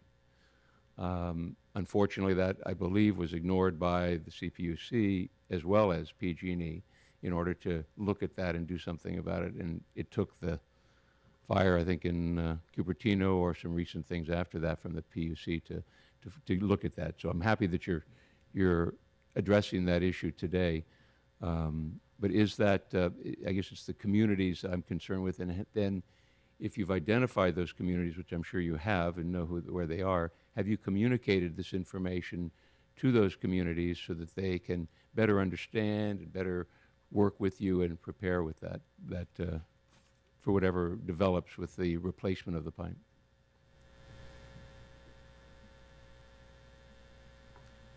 Let me address the aspects of the pipeline replacement program, and I'll request my colleague Papia to address the communication aspects of what we've communicated to the respective cities. We have geographically identified the location of those 900 miles of pre-1973 Adelaide pipe. We have also identified which counties, which cities, and where specifically that pipe is located. And as I mentioned previously, Senator Hill, we have a comprehensive risk management framework, and it's not that PG&E has never had a pipeline replacement program. We've had a pipeline replacement program that dates about 20 years, and that program primarily focused on the highest pipe of concern or risk to the public and to our system. And that's exactly what we have done, is prioritize that over the 20-year period and march down the path of replacing more than 2,200 miles of distribution pipe, a lot of which has been cast iron pipe, which has been well known to be extremely susceptible to seismic risk. And that's exactly what we focused on, focusing on the vintage steel pipe, pre-40s steel pipe with high leak rates. What we have experienced on an average per mile basis, the leaks on Adelaide mains and services are consistent with the rest of the distribution system. So as part of our holistic risk management approach, that's exactly what we're doing, is where do we have the susceptibility of Adelaide pipe, of copper services, which we've embarked on a very aggressive program, which we should be closing out here shortly, is replacing all copper service lines. So it's part of our overall comprehensive risk management strategy. Senator Hill, regarding communications, there have been several jurisdictions that we've been working with as we identify the replacement of the Adelaide work. Foster City is one of them, San Bruno is another, and some of the other jurisdictions within San Mateo County. As we schedule that work through the course of the plan that my colleague Sumit outlined, we will then inform our jurisdictions of that planned work at that time. And so I will have to return and verify which jurisdiction specifically outside of Foster City and San Bruno we have scheduled, and where that work and that information was shared with those jurisdictions. So we will follow up with you on those specifics. Good, thank you very much.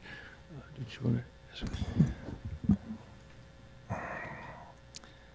Thank you, Senator. Just to probe this question just a little bit more around the condition of the pipe along the peninsula, I'm trying to better understand what we're on top of when it comes to this pipeline infrastructure. Is it true that most of the natural gas transmission pipeline in the county is of the same approximate age and material? Can you answer that question? So that varies along which specific pipeline we're addressing. We have sections of the lines installed in 40s, 50s, all the way up to the most recent work that we've done in the pipeline up to the 2000s. And one thing I would like to clarify there, Assemblyman Mullen, is that age is one factor as part of the overall analysis. It's one of several factors that go into the decision-making process of what the appropriate mitigation is. And as part of the work we've been doing with the Pipeline Safety Enhancement Plan, all of Line 147, all of Line 101 has been strength tested fairly recently in 2011 as part of the initial filing that we submitted, and strength tested to factors with a wide operating margin of safety from what they were successfully tested at to what they operate at today. Two more questions. One, with a bit of a precursor here. I was vice mayor in South San Francisco when the San Bruno tragedy occurred. I was mayor in 2011 when PG&E embarked on a pipeline rebuild of Line 132 that came through my home community of South San Francisco. We witnessed that process, and part of that, I think, was certainly the condition of that extension of Line 132 where neighboring communities to San Bruno. But also, I couldn't help but thinking, just the fact that it was Line 132 was toxic, and the company really had no choice but to go about replacing that line. I'm just sort of curious what that internal process is for ranking and prioritizing replacement of pipe on the peninsula, and how that information, how that process is being communicated to the cities affected. I'll take the first part of that question, and I'll tag team with my colleague, Papia, again, in terms of the communication aspects. In terms of the risk analysis, or what we are proposing to replace or test as part of the lines in the peninsula, and not just the lines in the peninsula, but all of the transmission lines that PG&E owns and operates throughout our 72,000 square mile service territory. We have submitted, and the CPUC approved, a pipeline safety enhancement plan, pipeline modernization algorithm or decision tree. It's public documents. There's several factors that go into it. One of them is, how was the pipe manufactured? How was the pipe constructed? Was the pipe originally tested and strength tested at the time it was installed? Those are all parameters that go into at what point in time do we replace or do we actually strength test or hydro test a line, including where is that line located in proximity to population density? One key driver for prioritization. And strength testing, as I mentioned, is a method that the National Transportation and Safety Board required PG&E to conduct at the, as part of the investigations that they were doing with San Bruno. So replacement is one mitigation. Strength testing is another mitigation. So I certainly appreciate the need for testing and the strength testing regime that the company embarked on. Is there any concern, as cited in the November 12 email, about the role that hydrostatic testing plays in potentially weakening pipeline? Can you address that issue? Absolutely.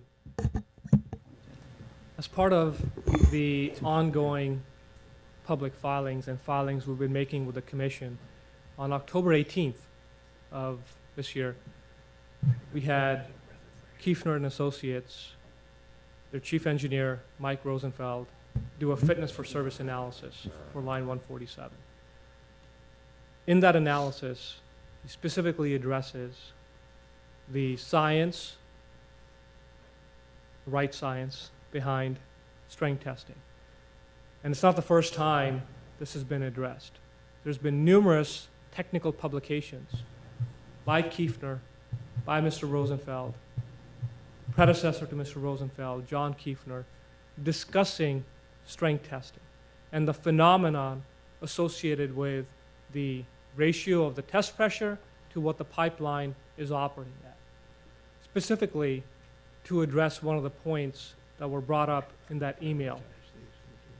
The engineer was thinking through, and they read one of the technical documents of Kiefner and Associates. In that document, they talk about something known as pressure reversal. It's a technical aspect of when you strength test, is there a certain flaw that's left in the pipeline that over time could address or lead to a leak or a rupture? And Mr. Rosenfeld and the technical papers themselves, based on the operating margin of safety that we have in these pipelines, there's been no literature at this ratio where that phenomenon has existed. That phenomenon typically exists in a lot of the liquid lines where there's a much greater pressure cycling with a greater mass and volume behind the actual medium that continues to cycle over time and induce additional stress to the pipeline itself. And the greater the ratio of the strength test to what you operate at, the greater the remaining life of the pipeline.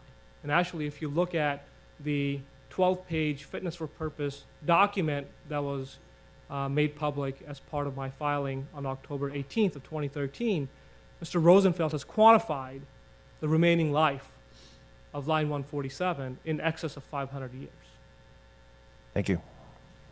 Assemblymember Mullen, I wanted to just address your question quickly regarding communications.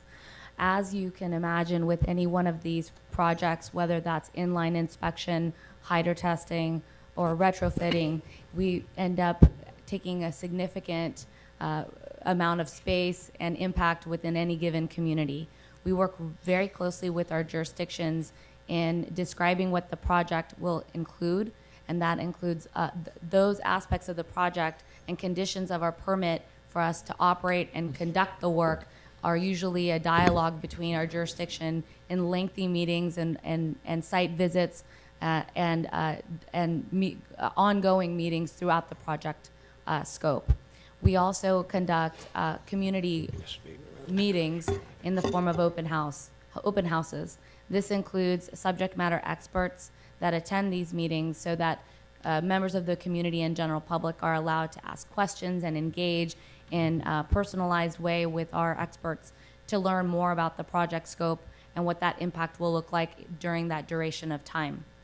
Throughout the project, as we have shovels in the ground, we are communicating with the city regarding the aspects of the work, but also the outcome of the work that we're conducting. And if we learn of something in the ground where we need to do more tests or obtain additional information, that dialogue occurs with the city because, of course, we're impacting the community in a significant way, whether that's traffic or just time in relation to the project and the scope of the project that was identified in the initial conversations.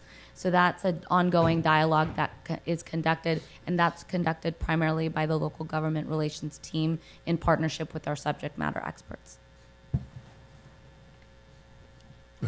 What I thought maybe we would do is I've got a couple questions for PG&E, and then we'll go to Mr. Turner, if that's all right, and then concentrate on the CPUC. Obviously, you heard the presentations before and the conversation, and I know, Mr. Singh and Mr. Gamblin, you've mentioned that you haven't done as much as you could. Do you see kind of a path that you can move forward with based on the conversation? And I know you've discussed some of the relationships with the PUC and with cities at a certain level, but after listening to Dr. North's kind of comments as to how you can frame a conversation around a subject, and I know the outreach that you have conducted in the past is a little more one way, I think, than it could be. So I guess what I'm looking for is a commitment to look at this a little differently as we move forward, and we'll hear from Mr. Turner on how the CPUC looks at it as well. But do you believe there's enough communication now between PG&E and the communities, or do you think that there is room for some better dialogue? And I think I use the word dialogue.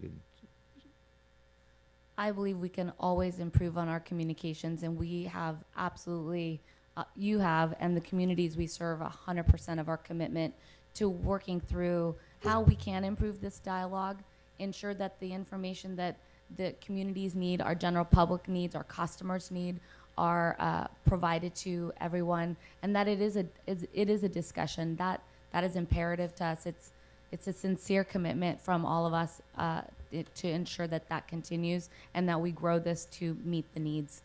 And I guess after listening to the conversation this morning and the testimony, and knowing from San Bruno and San Carlos, would you have done things differently in your conversations with them over the issues that they've shared with us all today?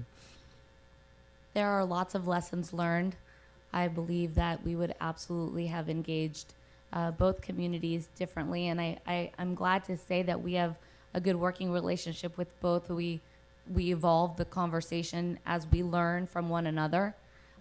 Some of the opportunities that exist is a learning process for PG&E. We embrace it and we welcome the feedback and have that ongoing dialogue. And yes, there are several lessons learned that we have incorporated to make the changes necessary to improve. How do you see the PUC acting in this new or in an enhanced role of communication? Personally, I welcome it. I think that it will help with the dialogue. It is necessary and imperative that our communities receive the information that they are looking for, and engaging our regulator in that process is a welcomed addition. It's an ongoing dialogue to begin with, but I think that this formation of the organization that is forming under the PUC, that's going to help further this along, that was mentioned in the panel earlier today, is a welcome opportunity.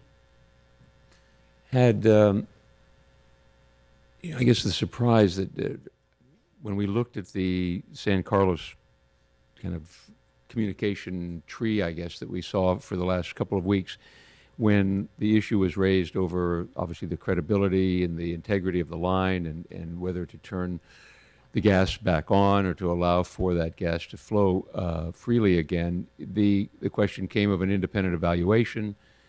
PG&E hired Kiefner Associates to conduct that independent investigation. Do you feel two things? One, you did that when I read that you had hired them and then they've done work for you in the past. All of a sudden, the credibility light comes on and said, we got another conflict possibly of interest. We have, how can we rely on that information? Do you think, here again, engaging the community in that, or at least discussing that of a third party, could have been done differently to bring perhaps different results, or do you think you would have gotten different results at the end if you had hired someone else in terms of different outcomes from the inspections that they did? So I can speak to the thought process behind requesting Kiefer and Associates to do this analysis. It had nothing to do with the fact that we have worked with them previously. It had all to do with looking at Kiefer and Associates on a relative basis and even an absolute basis of the credibility that they have within the industry as it pertains to pipelines, not just natural gas, but also liquid pipelines. Many different empirical testing, experience, working with different operators, and the technical skill set and the ability that they have. Over 30 years within the industry, they've been providing this technical support, not just to pipeline operators, but writing industry white papers that are not just relied on by PG&E, by our peers, by other industry operators, but also regulators at the federal level, as well as folks from the NTSB. That is what went into the decision-making process to identify why Kiefer and Associates would be appropriate to bring in to look at the fitness of service for this particular line. Okay. I guess as I see it, those credentials, that independence, you felt comfortable with that. The community, unfortunately, didn't have that frame of reference that you're discussing, and that if a good dialogue and communication could have changed that, I think, at the end of the day. So thank you very much. And there may be some questions after Mr. Turner speaks, but now let me introduce again Brian Turner, the Deputy Executive Director of the California Public Utilities Commission. And I think we probably need to be a little gentle on Mr. Turner, since he's just started August 28th of this year. So welcome, Mr. Turner. Thank you. I hope I bring some fresh eyes and ability to work with you going forward. Senator Hill, thank you very much for having me here today, Assemblymember Mullen, and to the local officials of San Bruno, San Carlos, and elsewhere in San Mateo County.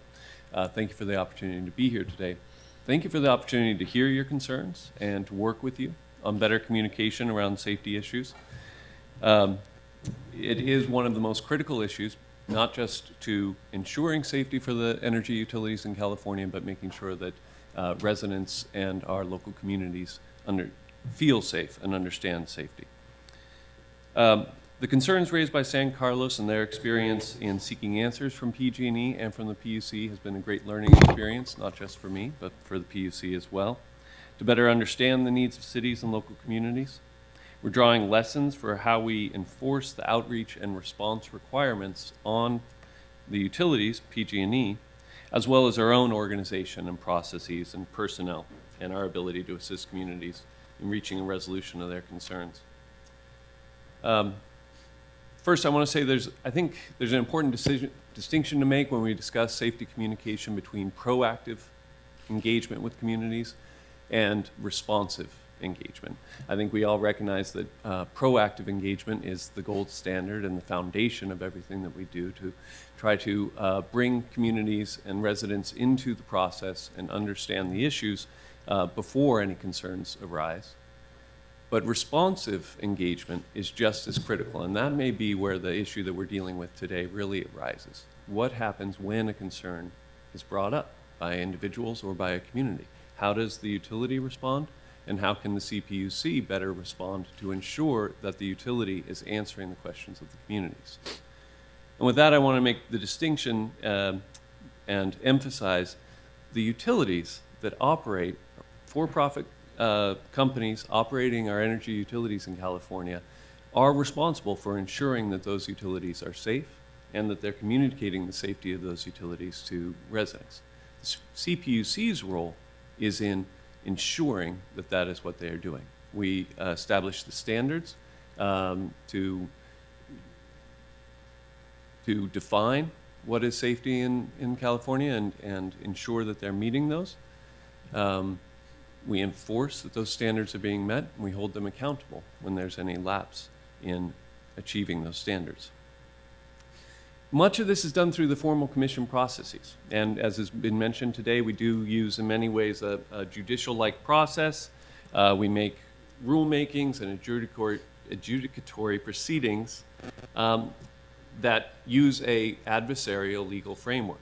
And the audits, investigations, and sanctions of our Safety and Enforcement Division also use a formal process and can often feel a step removed from consumers and communities. For that reason, we have developed several less formal channels, and I think that is something that we've got a lot of opportunity to expand the responsiveness of our less formal channels for communities. So I want to talk about some of the ways that we influence how PG&E interacts with communities and how the PUC does as well. We enforce and oversee several of PG&E's programs that touch communities. Their public outreach plan around pipeline safety in particular, we have a direct oversight relationship. We audit that program. We identify where there are deficiencies. Their emergency response plan and their interaction with emergency responders and its adequacy. We also have a direct enforcement relationship there and ability to audit and improve those programs. And then in general, we have a oversight role over the outreach and marketing plans of the utilities, which includes much of the communication that has been discussed here today and the direct outreach to communities. And so they also have an ability to influence what they do. And so I want to emphasize that we have a lot of opportunity to use our role to improve how the utilities are doing and interacting with communities. So I want to hear those ideas. Later I'll talk about how over the next year we've got a clear process and opportunity to improve those relationships. Now the CPUC also operates several different ways that we touch communities directly. First of all, we operate a safety hotline, a whistleblower hotline, direct conduits to our Safety and Enforcement Division if in the event of any immediate safety concern. We have a consumer affairs branch, which not primarily oriented towards safety, it's actually more oriented towards solving billing complaints and other consumer complaints. I think is an excellent model for the kind of responsiveness that we're describing here. The Consumer Affairs Branch handles tens of thousands of consumer complaints a year, has a direct hotline into the utilities, and is primarily a dispute resolution service that gets a hotline into the utilities, can negotiate directly with them, can communicate back to consumers in more plain English about the issues that they're facing, and achieves a remarkable resolution rate. We also operate a public advisor's office. One of its primary functions is to assist individuals, community organizations, local governments in accessing the formal complaint process at the PUC, which, as I mentioned, can often feel a step removed, so that kind of translator and entree into the process can be helpful.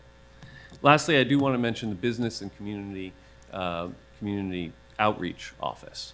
And this is an office that has a lot of opportunity to do more in exactly the issues that we're discussing today about liaison directly with communities and assist them in helping resolve their safety concerns outside of any formal process, but then can also help communities enter into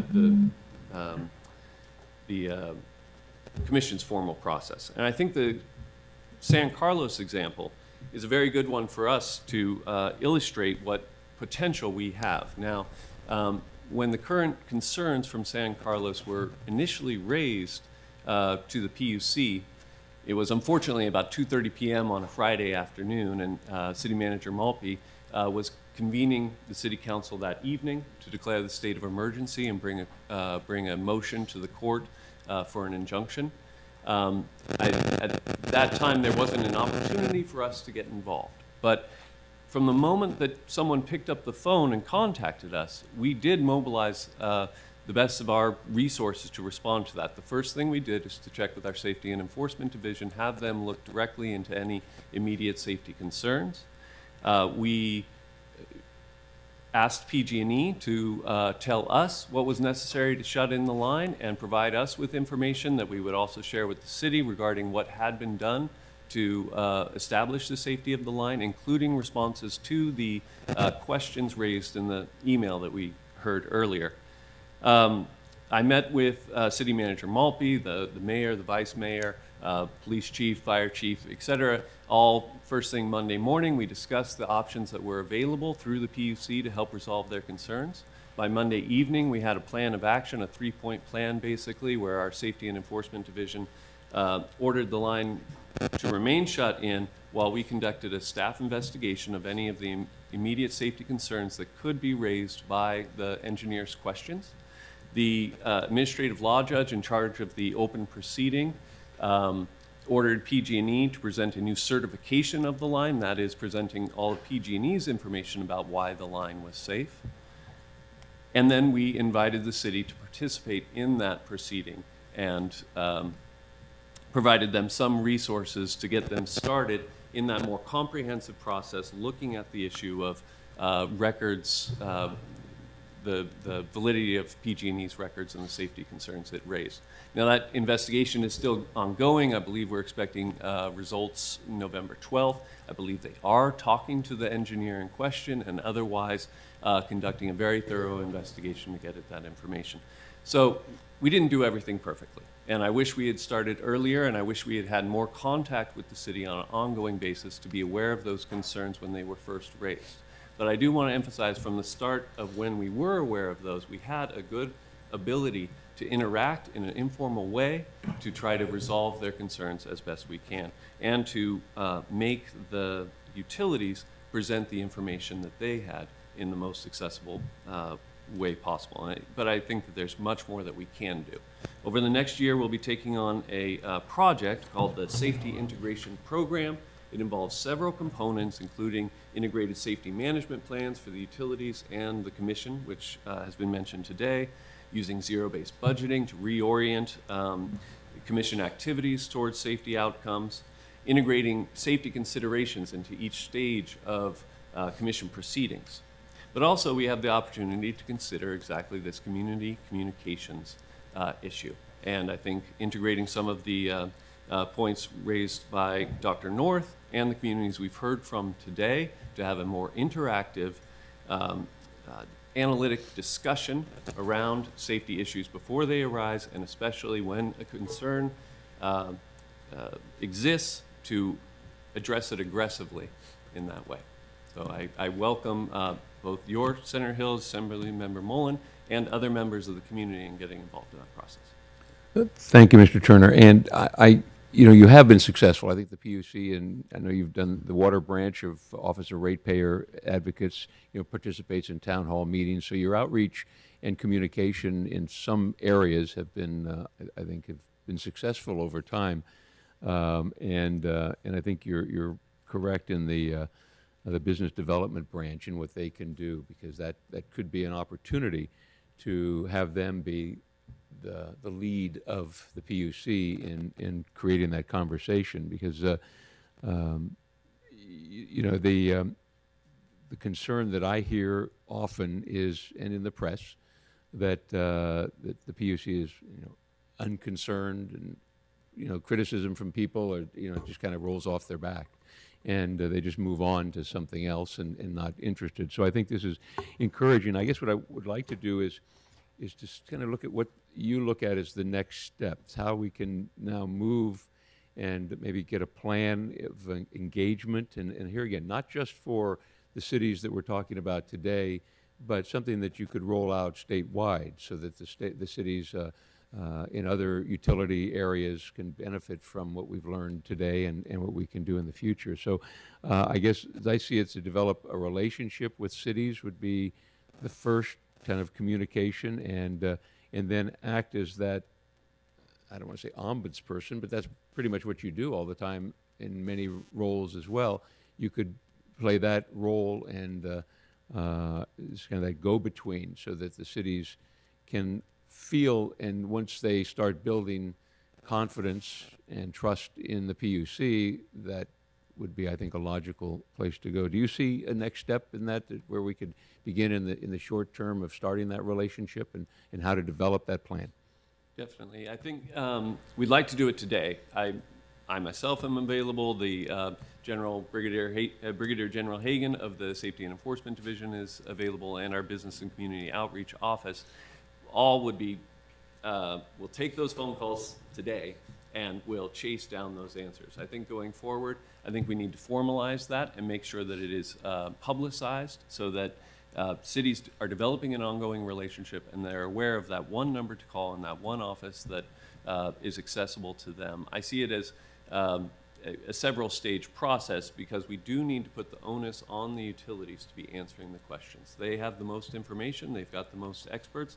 We need to make sure that they are answering the questions, first that they are hearing the questions. I think that that's one of the biggest problems that we experience, is that they are saying this information has been presented, but not hearing the questions and answering it in context. So making sure that the questions are being heard and that they're being answered it can be something that we lay down standards for, but then are also hearing the complaints and reiterating them back to the utilities. I think this is one where the example of the Consumer Affairs Branch is instructive, because that is one where they negotiate solutions between the consumer and the utility all the time to address the unique facts of the situation. So I think we need something analogous. Very good. Then I think what we'll do is, in the next week or so, kind of work on a strategy, and then with communication with cities to try to work on developing that strategy to move forward. That would be great. So thank you. And I know Assemblymember Mullen probably has some questions, and then we want to go to some public comment. Just very quickly, 2 questions. You could tackle it in the same answer, and thank you, Mr. Turner, for the presentation. But the status of recommendations to the CPUC to hire an independent monitor to oversee PG&E, just the status of that, and then the safety integration program that you referenced toward the end of your presentation, reorienting to safety outcomes. How are you making sure that the public is involved in that process and that it's an iterative, open process as you develop it and roll out that program? On the first one, I believe, and I may need to correct myself later if the lawyers tell me, that is part of the open proceeding around the San Bruno penalty phase. And so that is in the hands of the administrative law judges at this point. That is an adjudicatory proceeding. I cannot comment if I knew about what the content of that decision is. On the second issue about making sure that the public is involved, let's continue talking about that. I welcome that. That has not been defined yet, so we've got the opportunity to ensure that the public has an ability to inform us about what kind of process the utility should be engaged in, and that we can help oversee about the safety communications.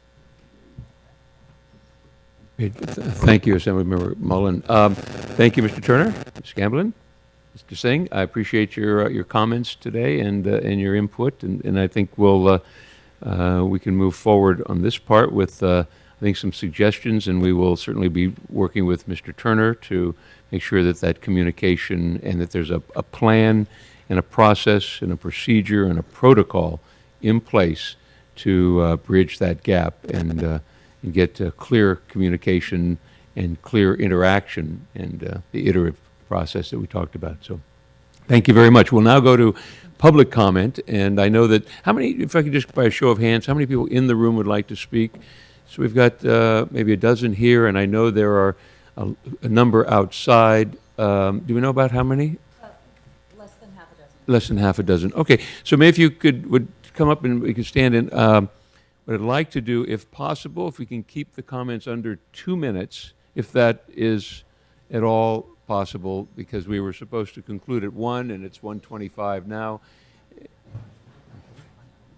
And you can line up behind Leslie over there if that works on the other side. That way we can come forward. And those outside, I think we have to be careful. We will bring them in. The fire marshal and the sergeants have let us know that we are at capacity in this room, so we don't want to over capacity the room. And and so we will bring you in, and then you'll have to leave from the outside once you testify. So, very good. The first witness, please come forward, and we'll look at about 10 minutes if that works all right, please. Thank you. Ennis, thank you.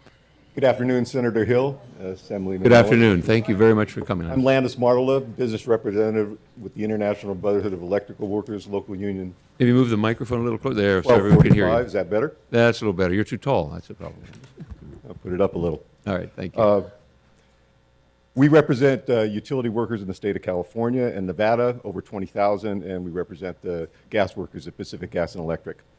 IBW 1245 acknowledges the difficulty for elected officials attempting to understand and interpret its significant test data, the significance of an identified leak, and the problem posed when an internal email refers to the possibility of a San Bruno-type catastrophic event.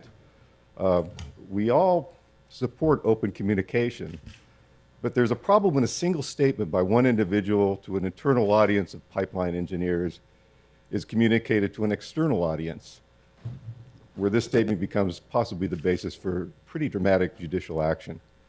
I would urge city officials to also consider contacting those of us who represent skilled workers on these sites. We have an independent voice, 1245, the pipe trades, even ESC, engineers, scientists, who possibly represent the engineer whose email was quoted. And we can actually get some information directly to you. For instance, in the gas leak at Britton and Rogers on line 147, it was characterized by our gas T&D foreman who reported it as a minor fuzz leak. Now, I know that doesn't mean anything to you folks, but to gas workers, a fuzz leak is a leak that you really can't see or hear unless there's a water medium. It's that minor because it creates some small bubbles that come up. And that's how that one was identified. That issue was rather routine, and repairs were made in an appropriate manner and timeline. The email language by the PG&E engineer was speculative and provocative, but we believe it was an attempt to alert his associates to be rigorous in their evaluation. In the end, that section of pipe was actually removed and replaced in August of 2013. It was delivered to third parties who, independent pipeline specialists, who decided there was no structural problem associated with that section of pipe. That's where a fuzz leak became a very minor leak, had some input on giving it really, really severe analysis. And I want to just talk about the timelines of events that I know about in terms of our workers at PG&E. And Lennis, if you could, if you can look behind you, there must be 20 people there that are waiting to talk. And if you can just kind of get to the, I know you wanted to chat. I will get to it. I want to get you. I want to allow you the time. The minor leak was identified and repaired within 30 days after its identification, and actually Pacific Gas and Electric, in association with us, is embarked on a very aggressive plan to make this the safest gas distribution and transmission system in the country. They've agreed in writing to increase their gas workforce by some 25%.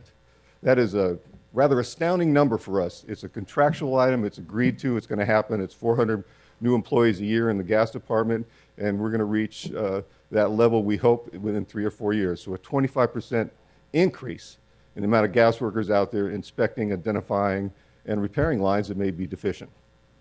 Am I at 2 minutes? No, a little over, but that's fine. Thank you very much. But I do want to mention one thing, that we are, I don't think anyone, an elected person nor city people, have been critical, and I know you don't believe that to be the case, of the employees at PG&E. They do an outstanding job. They have been at every location, and as we know in San Bruno, it was a PG&E employee who saw what was going on in the news and took his own time, drove his truck up there to find the valve to turn that gas off. I mean, these workers are dedicated and committed to doing the right job, and we just need the bureaucracy and the leadership to make the changes necessary so that they can do their job properly and resolve some of these communication problems. So thank you very much for being here today. And again, I would invite elected officials if they have questions. Sometimes And that's a IBW good idea. 1245 can get them the information a little quicker. then maybe they can get, or direct them to an area where they can get the information. Very good. I Thank you. appreciate it. Thank you very much. Well, Ms. Kessler, how are you this afternoon? And 2 minutes is what we're going to do. Apologize for that, Sure, but big time. we'll keep it to Sure. 2. Thank you. So, Senator Hill, Assemblymember Mullen, thank you very much for the time this afternoon to be here. As you know, I'm Shelley Kessler. I'm the Executive Secretary Treasurer of the San Mateo County Central Labor Council. We represent 110 unions and over 65,000 working families here in the county, including the PG&E locals, of which there are more than one, at least 3. We understand that local officials are concerned about pipeline safety and that it's done to the highest standards. We hope you will understand and acknowledge that this pipeline work is being done, as you so said, by highly trained union workers who have proven their skill and their dedication to a safe and reliable gas transmission and distribution system. We urge all of you, city officials, state officials, to contact the San Mateo Labor Council when these kinds of questions come up. We have relationships with our various affiliates. We can contact them. They can get in touch with their own workforce so that we can give you some of the information from the people who are frontline workers that do these jobs. The work that's being done right now on the pipelines are being done with skilled union craftspeople, all of whom are Bay Area residents. These unionized workers have skills that keep us safe because of their rigorous training, their commitment to the craft, and because they have the kind of representation that allows them to make protecting our safety their lifelong careers. So these are some of the very finest people working on this in the nation, as you so acknowledge. So public safety, reliable gas service, that's the objective for all the parties. So as mentioned by others, the fact is good communication is at the core. And I urge all of you that we will stand with you in trying to get answers that we need for our safe community. Please don't hesitate to pick up the phone. We stand ready and able to help in any way we can. Thank you for your time. Thank you, Ms. Kessler. Mr. Mayor. Thank you, Senator Hill and Assemblyman Muller, for holding this hearing today. I believe, as you believe, that safety, however, in addition to that position, however, I did want to mention something that you said earlier, that it is an issue that's far broader than just San Mateo County. It's an issue throughout the state of California, so I appreciate that you recognize that, and that issue needs to be addressed throughout our state. I believe, as you believe, that safety and reliability, of our infrastructure is utmost importance. I'm Tony Spitaleri. I'm here today as mayor of the city of Sunnyvale. In addition to that position, however, I also am a former first responder, a Palo Alto fire captain by profession, retired. So the ongoing communications by PG&E and all utilities that serve our communities is incredibly important. It is important for me to be able to represent my constituents well, and that comes with the knowledge and information shared with me and with city staff by PG&E. I do feel that PG&E representatives keep me informed regularly and comprehensively in the city of Sunnyvale.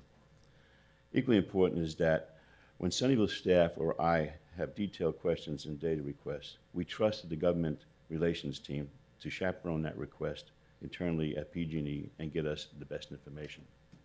As a former firefighter, I continue to be impressed by PG&E proactive first responding training programs. The critical program trains our regional first responders to be more efficient in emergency situations involving utility accidents such as gas dig-ins.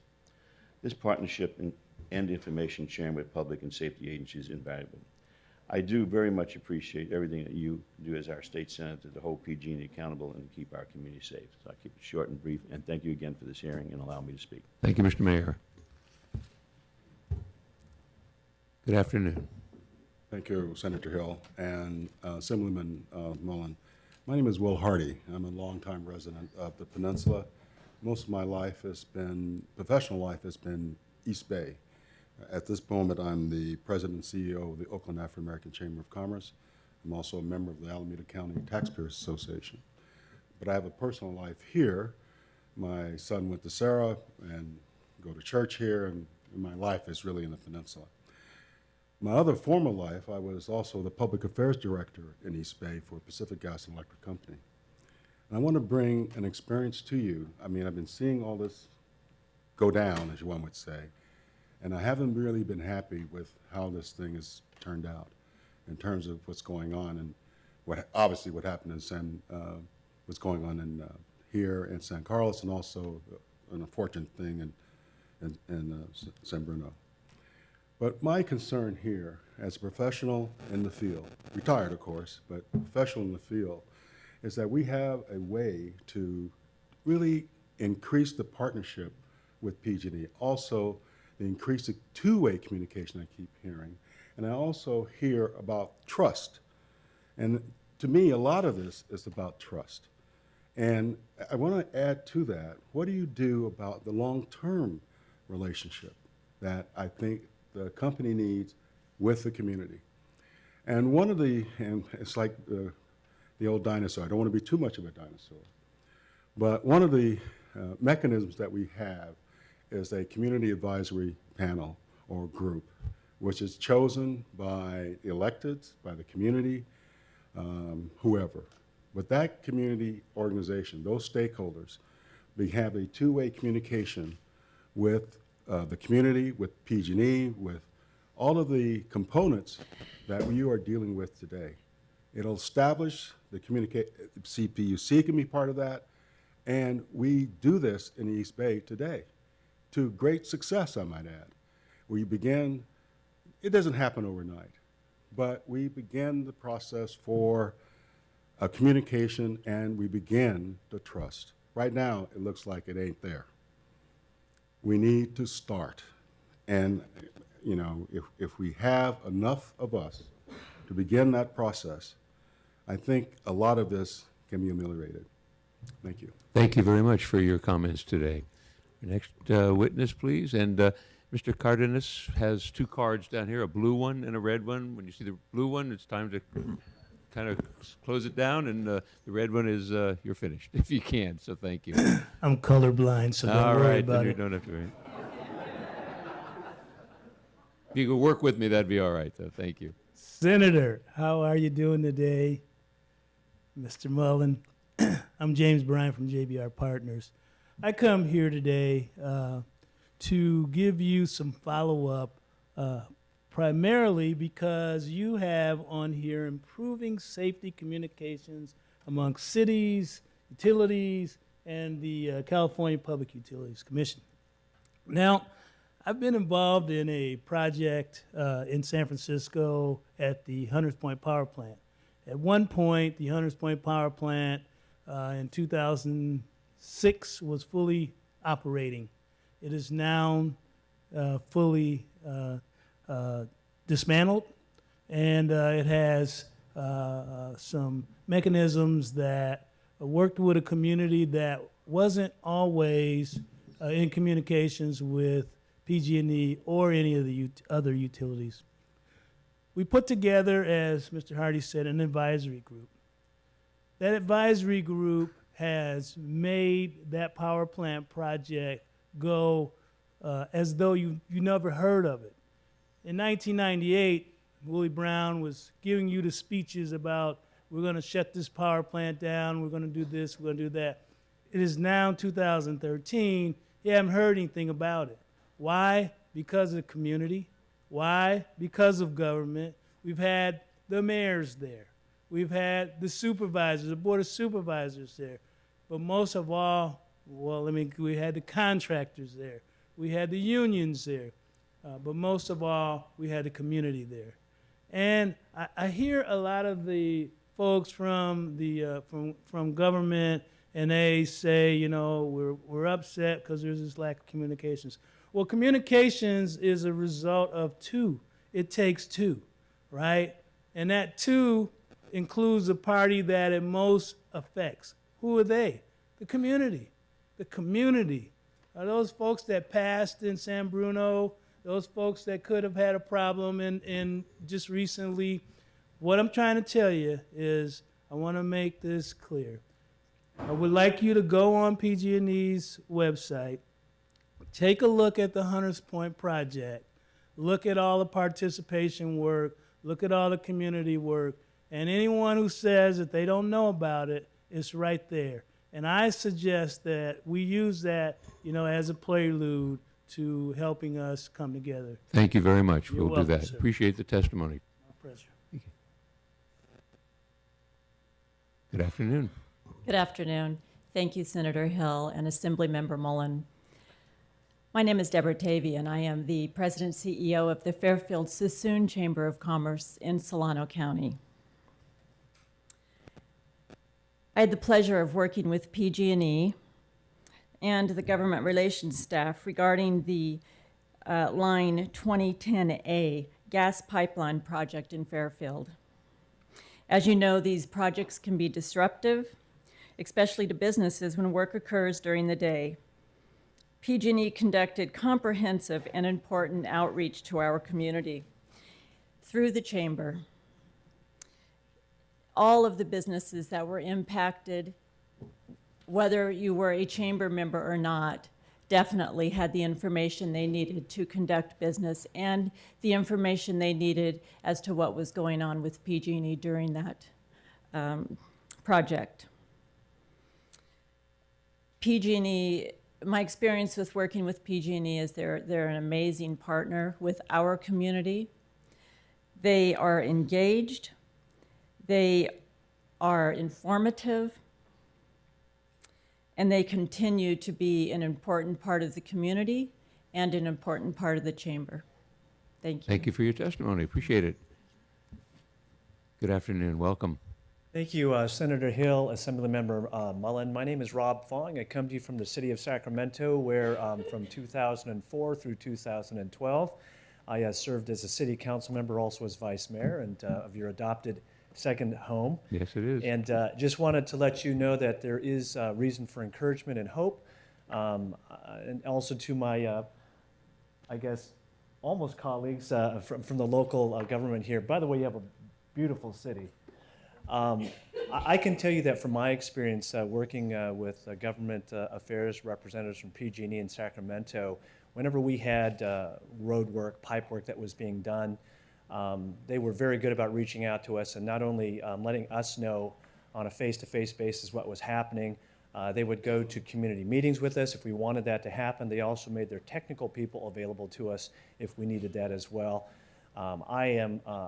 I'm here to tell you that what you're asking for from them to liaise better with your local governments is certainly something within their sweet spot. They can do that. They've done it with us up in Sacramento. So I wanted to give you some words of encouragement and thank you for convening this hearing. So thank you very much. Thank you very much, Mr. Fong. Appreciate it. Thanks for coming today. Good afternoon, sir. Good afternoon. My name is Darren Moody. I'm a Fairfield police captain in the city of Fairfield, and I had the privilege of being tasked with the main city coordinator for Line 2010 in Fairfield when PG&E had a gas line project in that area. I can tell you it was seamless. They communicated before, during, and after, and all through the events that occurred. I coordinated it with all the city staff. They kept the city staff updated, and especially the public safety personnel involved in it. They were an excellent partner to have. We collaborated later on other things, so I appreciate their help. Thank you. Thank you very much. Thanks for being here today. Good afternoon, sir. Welcome. Good afternoon. Thank you. Senator, Assemblyman, my name is Tom O'Connor. I'm a San Francisco firefighter as well as the president of the San Francisco Firefighters Union, Local 798. I can say that no one is more critical or watchful over the activities of PG&E than the city and county of San Francisco and its firefighters. And I'm here today to testify that since the San Bruno explosion, PG&E has made tremendous efforts in their attempts to provide greater safety, transparency, and sharing of information with all the agencies that serve the city and county of San Francisco. We've seen firsthand an improvement at PG&E that really demonstrates to me that the company is taking safety very seriously and not just talking about it. As firefighters, we value the efforts of PG&E to improve the coordination and distribution of information. And while not every meeting requires an engineer or a pipeline expert, when it is needed, PG&E always brings it to us. And we stand in solidarity today with our brothers and sisters, not only in the San Bruno Fire Department, but in fire departments throughout the peninsula. And we shudder to imagine what it was like to be the first fire truck or fire engine on the scene that day.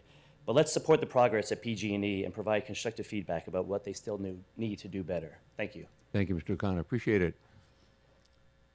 Good afternoon, sir. Good afternoon, Senator Hill. Good afternoon, Assemblymember Mullen. My name is Jerry Coleman. I'm a resident of San Mateo County. My background is in the fire service. Since October of 2011, I've been working with Pacific Gas and Electric. My specific role is as a public safety specialist. So my role is to work between law enforcement, fire agencies, and the company to help translate, to help find out, to interact with what's going on that they need to understand. So this morning, I didn't think I'd have anything to speak to you about. But after hearing panel one and the discussion about public safety agencies, I think I have 2 points of pride. Senator AB 56 is one of the guiding documents I work with every day, in parallel with the Code of Federal Regulations, to go out and provide first responder training. In San Mateo County, we've had incredible penetration, we've had great interaction, and I'm constantly talking with emergency response agencies. We've done more than 40 two-hour first responder workshops. In these first responder workshops, because we are one company, we talk about electric as well as gas. In the gas portion, we do talk about the difference between transmission and distribution. We talk about pre-incident communication, we talk about understanding of pre-planning for incidents, and we also talk about the consequence management elements of working together after an incident occurs. I also respond to incidents in the county, San Francisco County as well, and Monterey, Santa Cruz, to work between and translate with PG&E and emergency response agencies. My role as a translator is going down. Our interaction in the field is really strong. I'm really proud of the work that PG&E has done, and I have 7 counterparts in gas emergency preparedness. Together, we've done more than 800 presentations and touched over 14,000 emergency responders. 2 points of pride I just wanted to leave behind. Thank you. Thank you very much, and thank you for all that you've been doing. Appreciate it. Senator Hill. Yes, sir. Assemblyman Kevin Mullen. My name is John Hanley. I'm a firefighter in San Francisco, and I as well was not going to say much, but I just want to attest that that the effective work that PG&E does with firefighters, and I can only attest in San Francisco, but we have heard it that the same is going on here in San Mateo. The outreach from solar panels to gas leaks to trees getting knocked down for electricity, they are extremely effective in their training capabilities. My thought process is, where do we go from here? And I think there has to be trust again on both sides. And when one panel member said, and I'm going to quote, safety is an afterthought, nothing could be further from the truth when we're talking about PG&E and the guys in the ditch or all the way up the chain of command. Safety is paramount. Safety is number one. My family's a PG&E family, as well as I work with them side by side. So when statements are made like that, where are we going to go together? Where are we going to go from here? Thank you for your time. Thank you. Hi, good afternoon, Senator Hill and Assemblymember Mullen. My name is Kathy Lavezzo, and I'm here as both a PG&E employee and a member of the community. Many of you know me from my work with the cities in San Mateo County, but you may not be aware of all my involvement in the community. I'm a lifelong San Mateo County resident. I've lived in the city of San Mateo for the past 35 years. I'm on the board of directors of both HIP Housing and the Burlingame Chamber of Commerce, and I'm an active member in a number of other chambers, including the San Carlos Chamber of Commerce. I was blessed to serve on the Peninsula Family YMCA board for 17 years, and I was past chair of the Uniper High School Board of Regents. I've been with PG&E for almost 32 years. I started when I was 12, by the way. And I'm a senior account manager working with the 20 cities in the county and the county of San Mateo. And I work with all the municipalities and their staffs on energy efficiency projects, on billing issues, on street lighting questions, on outage communication, and a wide variety of other customer service related issues. Over the years, I've worked closely with all of the cities and all of the staffs. And I have to say the staffs are a wonderful and dedicated group of employees. In the past year alone, I've personally met usually about 15 times with each of the cities. So what I want to say really is that PG&E is an important part of our local community. We have 1,166 employees who live in the county, folks just like me who are very active in the community and are committed to the excellent PG&E service. So in closing, I just want to reiterate that I'm proud and honored to work for PG&E, as I'm just as proud and honored to serve the community. Thank you. Thank you very much, Kathy. Good afternoon. Good afternoon. Senator Hill and Assemblymember Mullen. Thank you, Senator Hill, for hosting this forum. All of us here have never wanted what happened in San Bruno tragedy to happen anywhere else. First, let me say that I want to thank the men and women of PG&E and the plumbers, pipe fitters, and electricians who are on the front lines of replacing and fixing and upgrading our gas line infrastructure. Second, I could not agree more that open, transparent, and timely communication, even if the information is difficult, is the right thing to do.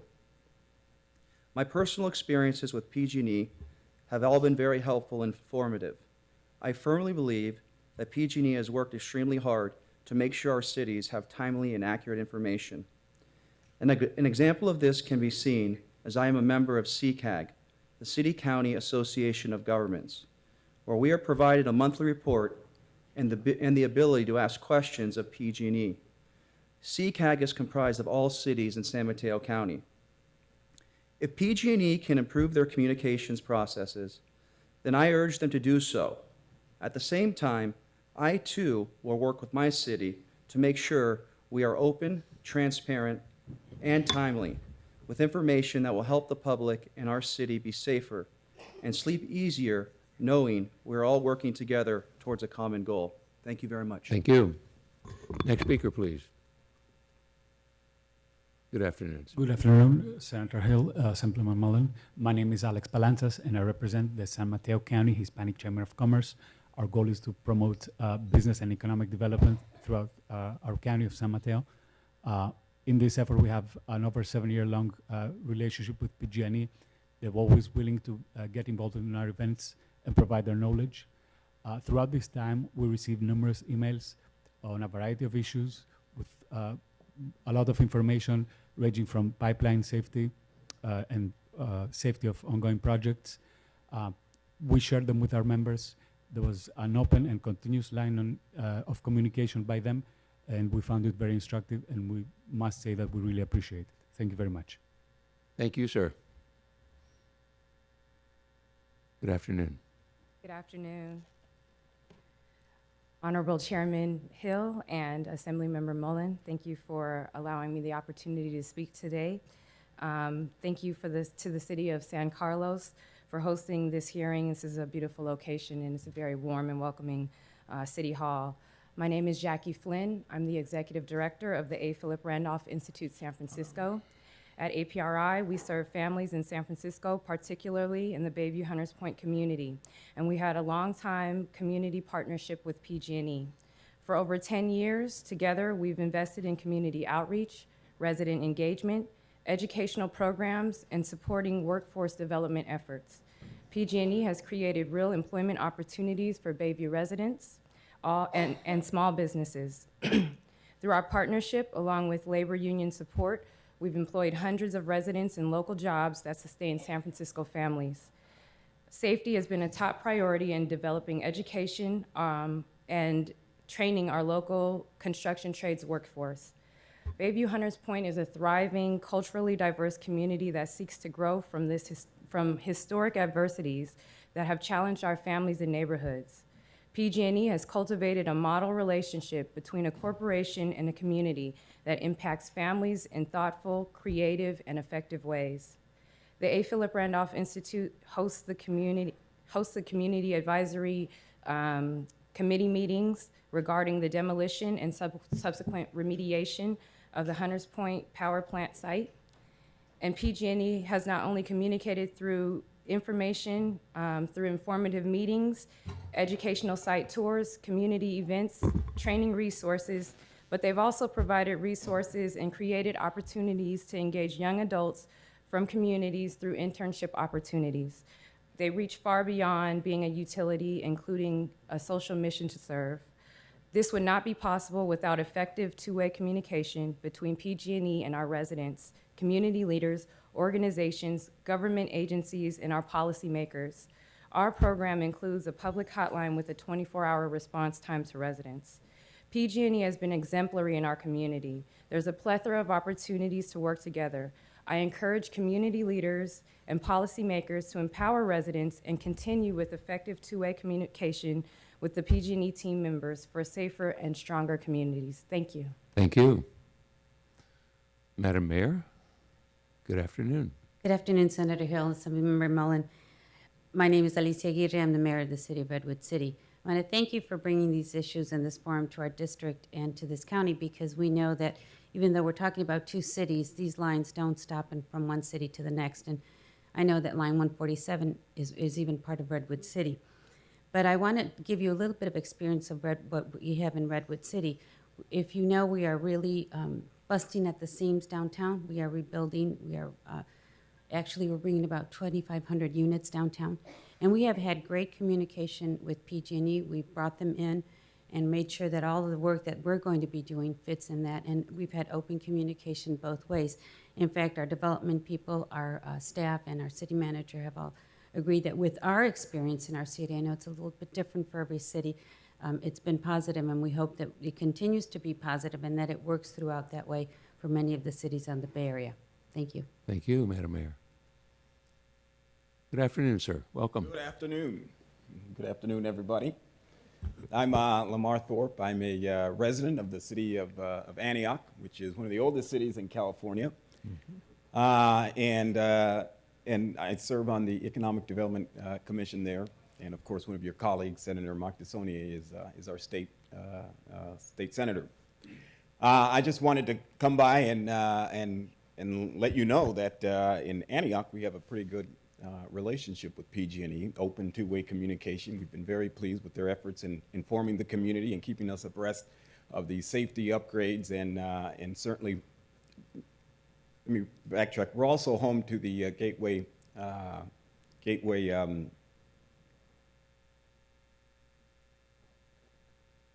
wish I could help you, but I can't. Wish you could help me too. The Gateway Power Plant. Sorry. Okay. It's okay. The Gateway Power Plant, and so public safety is always one of our chief concerns in the city.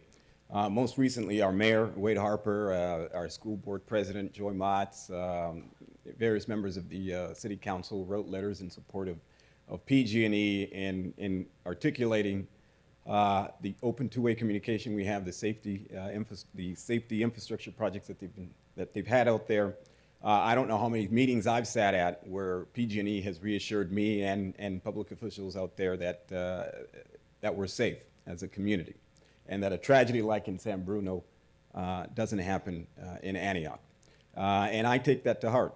I take it to heart because I have a 4-year-old daughter. My family lives in Antioch, and public safety is my #1 concern for her and my family. So I don't come here as an opportunity for politics, but because I'm a dad, and I take this very serious. So I applaud PG&E's efforts, and I applaud your efforts as well for continuing to keep the lines of communication open. Thank you. Thank you very much. Appreciate it. Have a safe drive back home.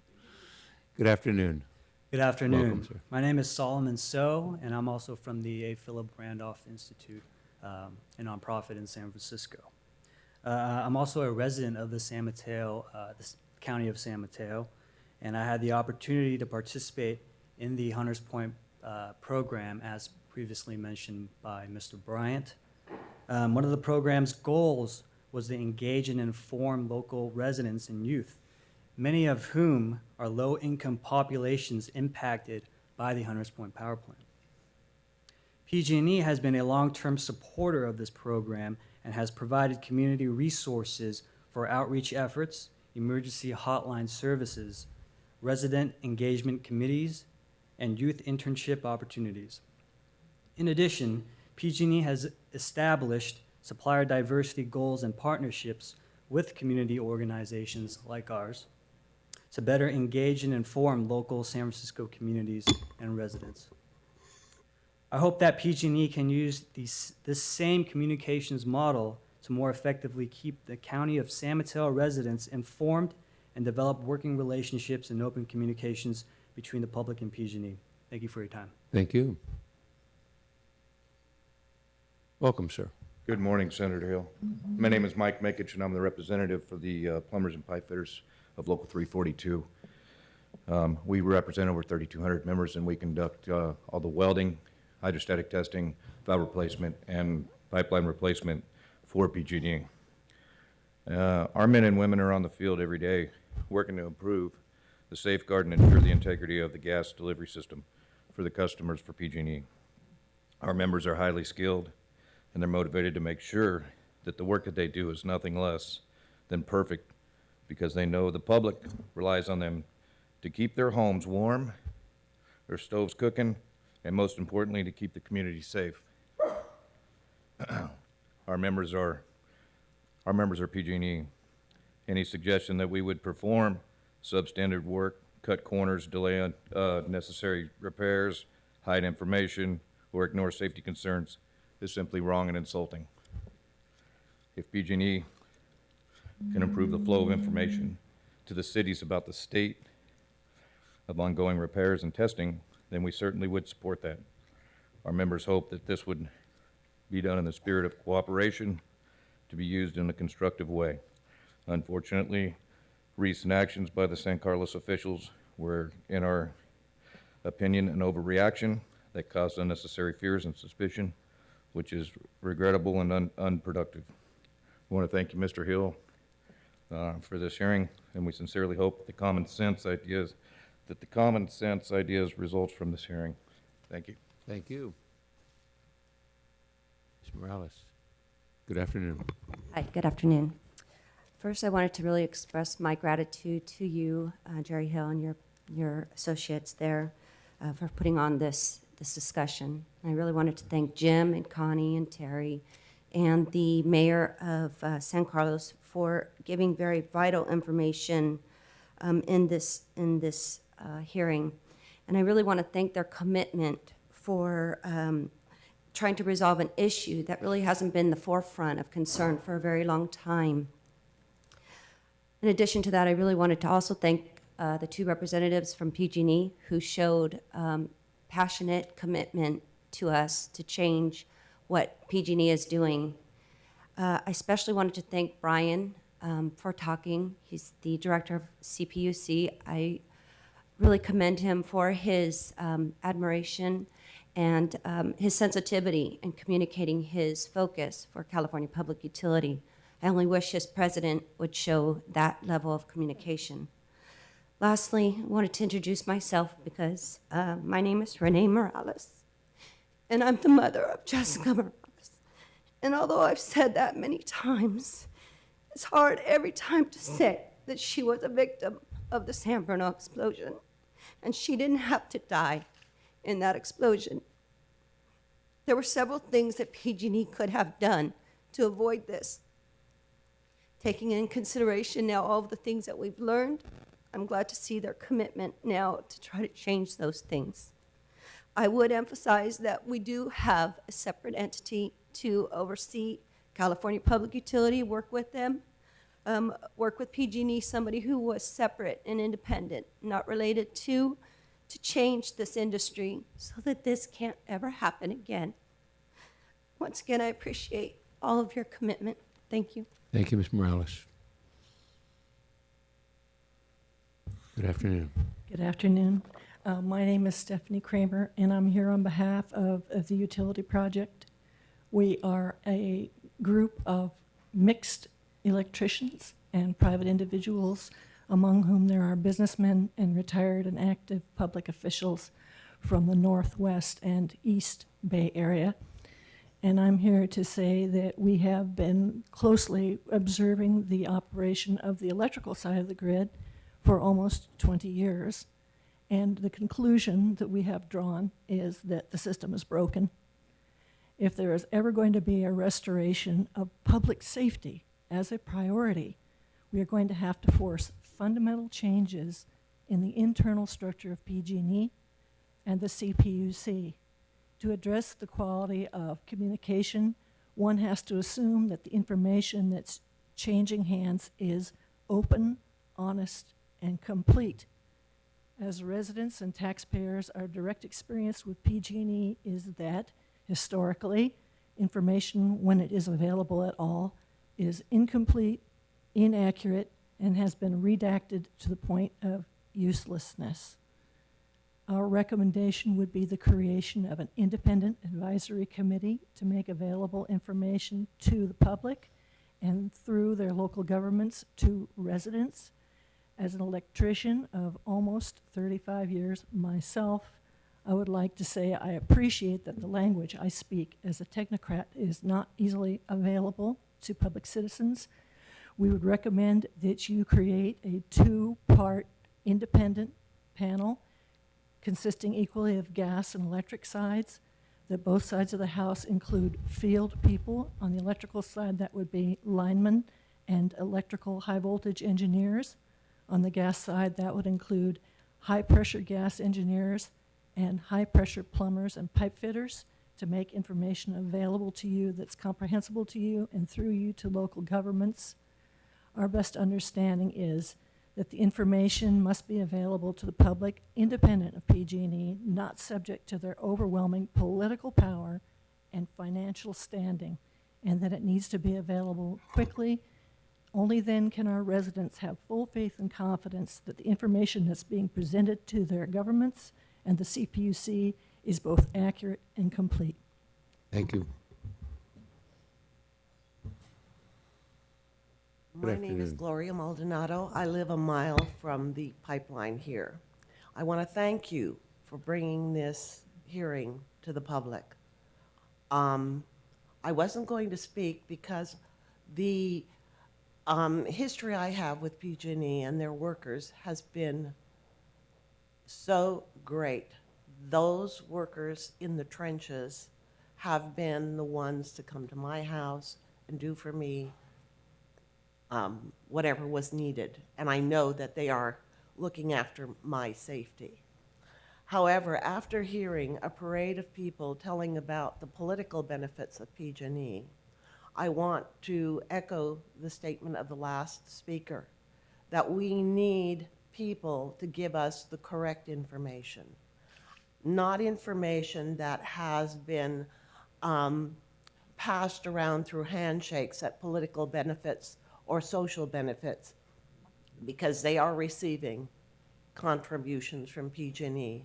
I really want to commend you for your courage in doing this. I think it's important that all people know exactly what is happening. When I have dealt with management in PG&E, I will tell you it's a completely different story. It's not what I meet with people and the workers in the field. So I commend you on this hearing. And my last comment is for the CPUC, which I have been absolutely incensed about the report that they will be spending $7 million in a project to get them aligned to safety issues. They should have been appointed to protect the people of the state of California. And they didn't do that in the case of San Bruno until people started complaining about their sweetheart deal with PG&E. So again, thank you so much, and I hope that you will continue this in these hearings and find out more so that we are all safe. Thank you. Thank you very much. Appreciate it. Sir, good afternoon. Senator Hill, Assemblymember Mullen. I'm Perry Peterson from San Bruno. Last time I saw Assemblymember Hill was at a public hearing in San Bruno. At that point, I spoke in the public hearing and I said that I look forward to government making it possible and requiring CPUC to exercise genuine oversight to try to avoid another San Bruno incident. Now we're here in San Carlos. Thank goodness there hasn't been an incident here. But as a construction worker and construction manager for most of my life, I recognize why there were so many people here complimenting PG&E on their construction coordination. I think that's true, but I wish there had been more people here saying that you do need independent oversight of safety. You do need the California PUC to behave as a government oversight rather than a lapdog. And I give you my best wishes for your success. Thank you. Thank you, sir. Thank you very much. Is there anyone else who would like to speak? Seeing no one, we'll close the public hearing portion and thank all of you for your comments, for being here and participating in this process today. And some concluding remarks, Assemblymember Mullen. Senator, just very briefly, I want to reiterate my thanks to Senator Hill for calling the hearing, to our local officials for providing their testimony. I think this was an important exchange among those interested parties, those concerned. I do hope that this is a critical step in a new, open, transparent, iterative, deliberative process of rebuilding trust in PG&E and the CPUC, and ensuring safety is at the heart of everything that PG&E does and that the CPUC does, and has a critical public input component. So it's been a long day. Let me just briefly thank the senator again for the opportunity. Thank you, Assemblymember Mullen, and thank you for being here and your participation and your public service. I think we all appreciate it very much. Also, I want to thank the City of San Carlos again for hosting and your hospitality today. It's wonderful. We experienced that, and also want to thank the consultant to the subcommittee on gas and electric infrastructure safety, Dr. Tony Marino, who did some great work around this event today. But I think it's evident that this isn't the end of this conversation. I think this is the beginning of this conversation today, and I appreciate the testimony of everyone who was here. And I hope we've learned enough from this that we can take that next step that that Mr. Turner was talking about in bringing together the PUC, so they will do the job that they're charged to do, and their mission statement clearly identifies, and that is safety. And that they communicate properly and allow for the open communication in the future. And I think that's really wonderful. And so I think that Mr. Turner made the offer, and we will work with him and the cities to start that engagement and kind of model that after some successes that you've had at the CPUC that I think can bring us forward. But before we go, I wanted to just say that I'd like to announce that we're having the next hearing of this subcommittee. It will be on November 18th. The subject of the hearing will be the subcommittee's new report that was released this morning. It's titled Slow Progress Towards Safety, Improving Performance and Priorities in the Safety Plans at the California Public Utilities Commission. So the next hearing, that report is available now, and it is on the subcommittee website as well as on my website. And that should continue the conversation, and we can maybe find out at that meeting how we've already begun in this discussion to move this forward as well. So thank you all. It's been a long day, and appreciate it. We stand adjourned. Thank you.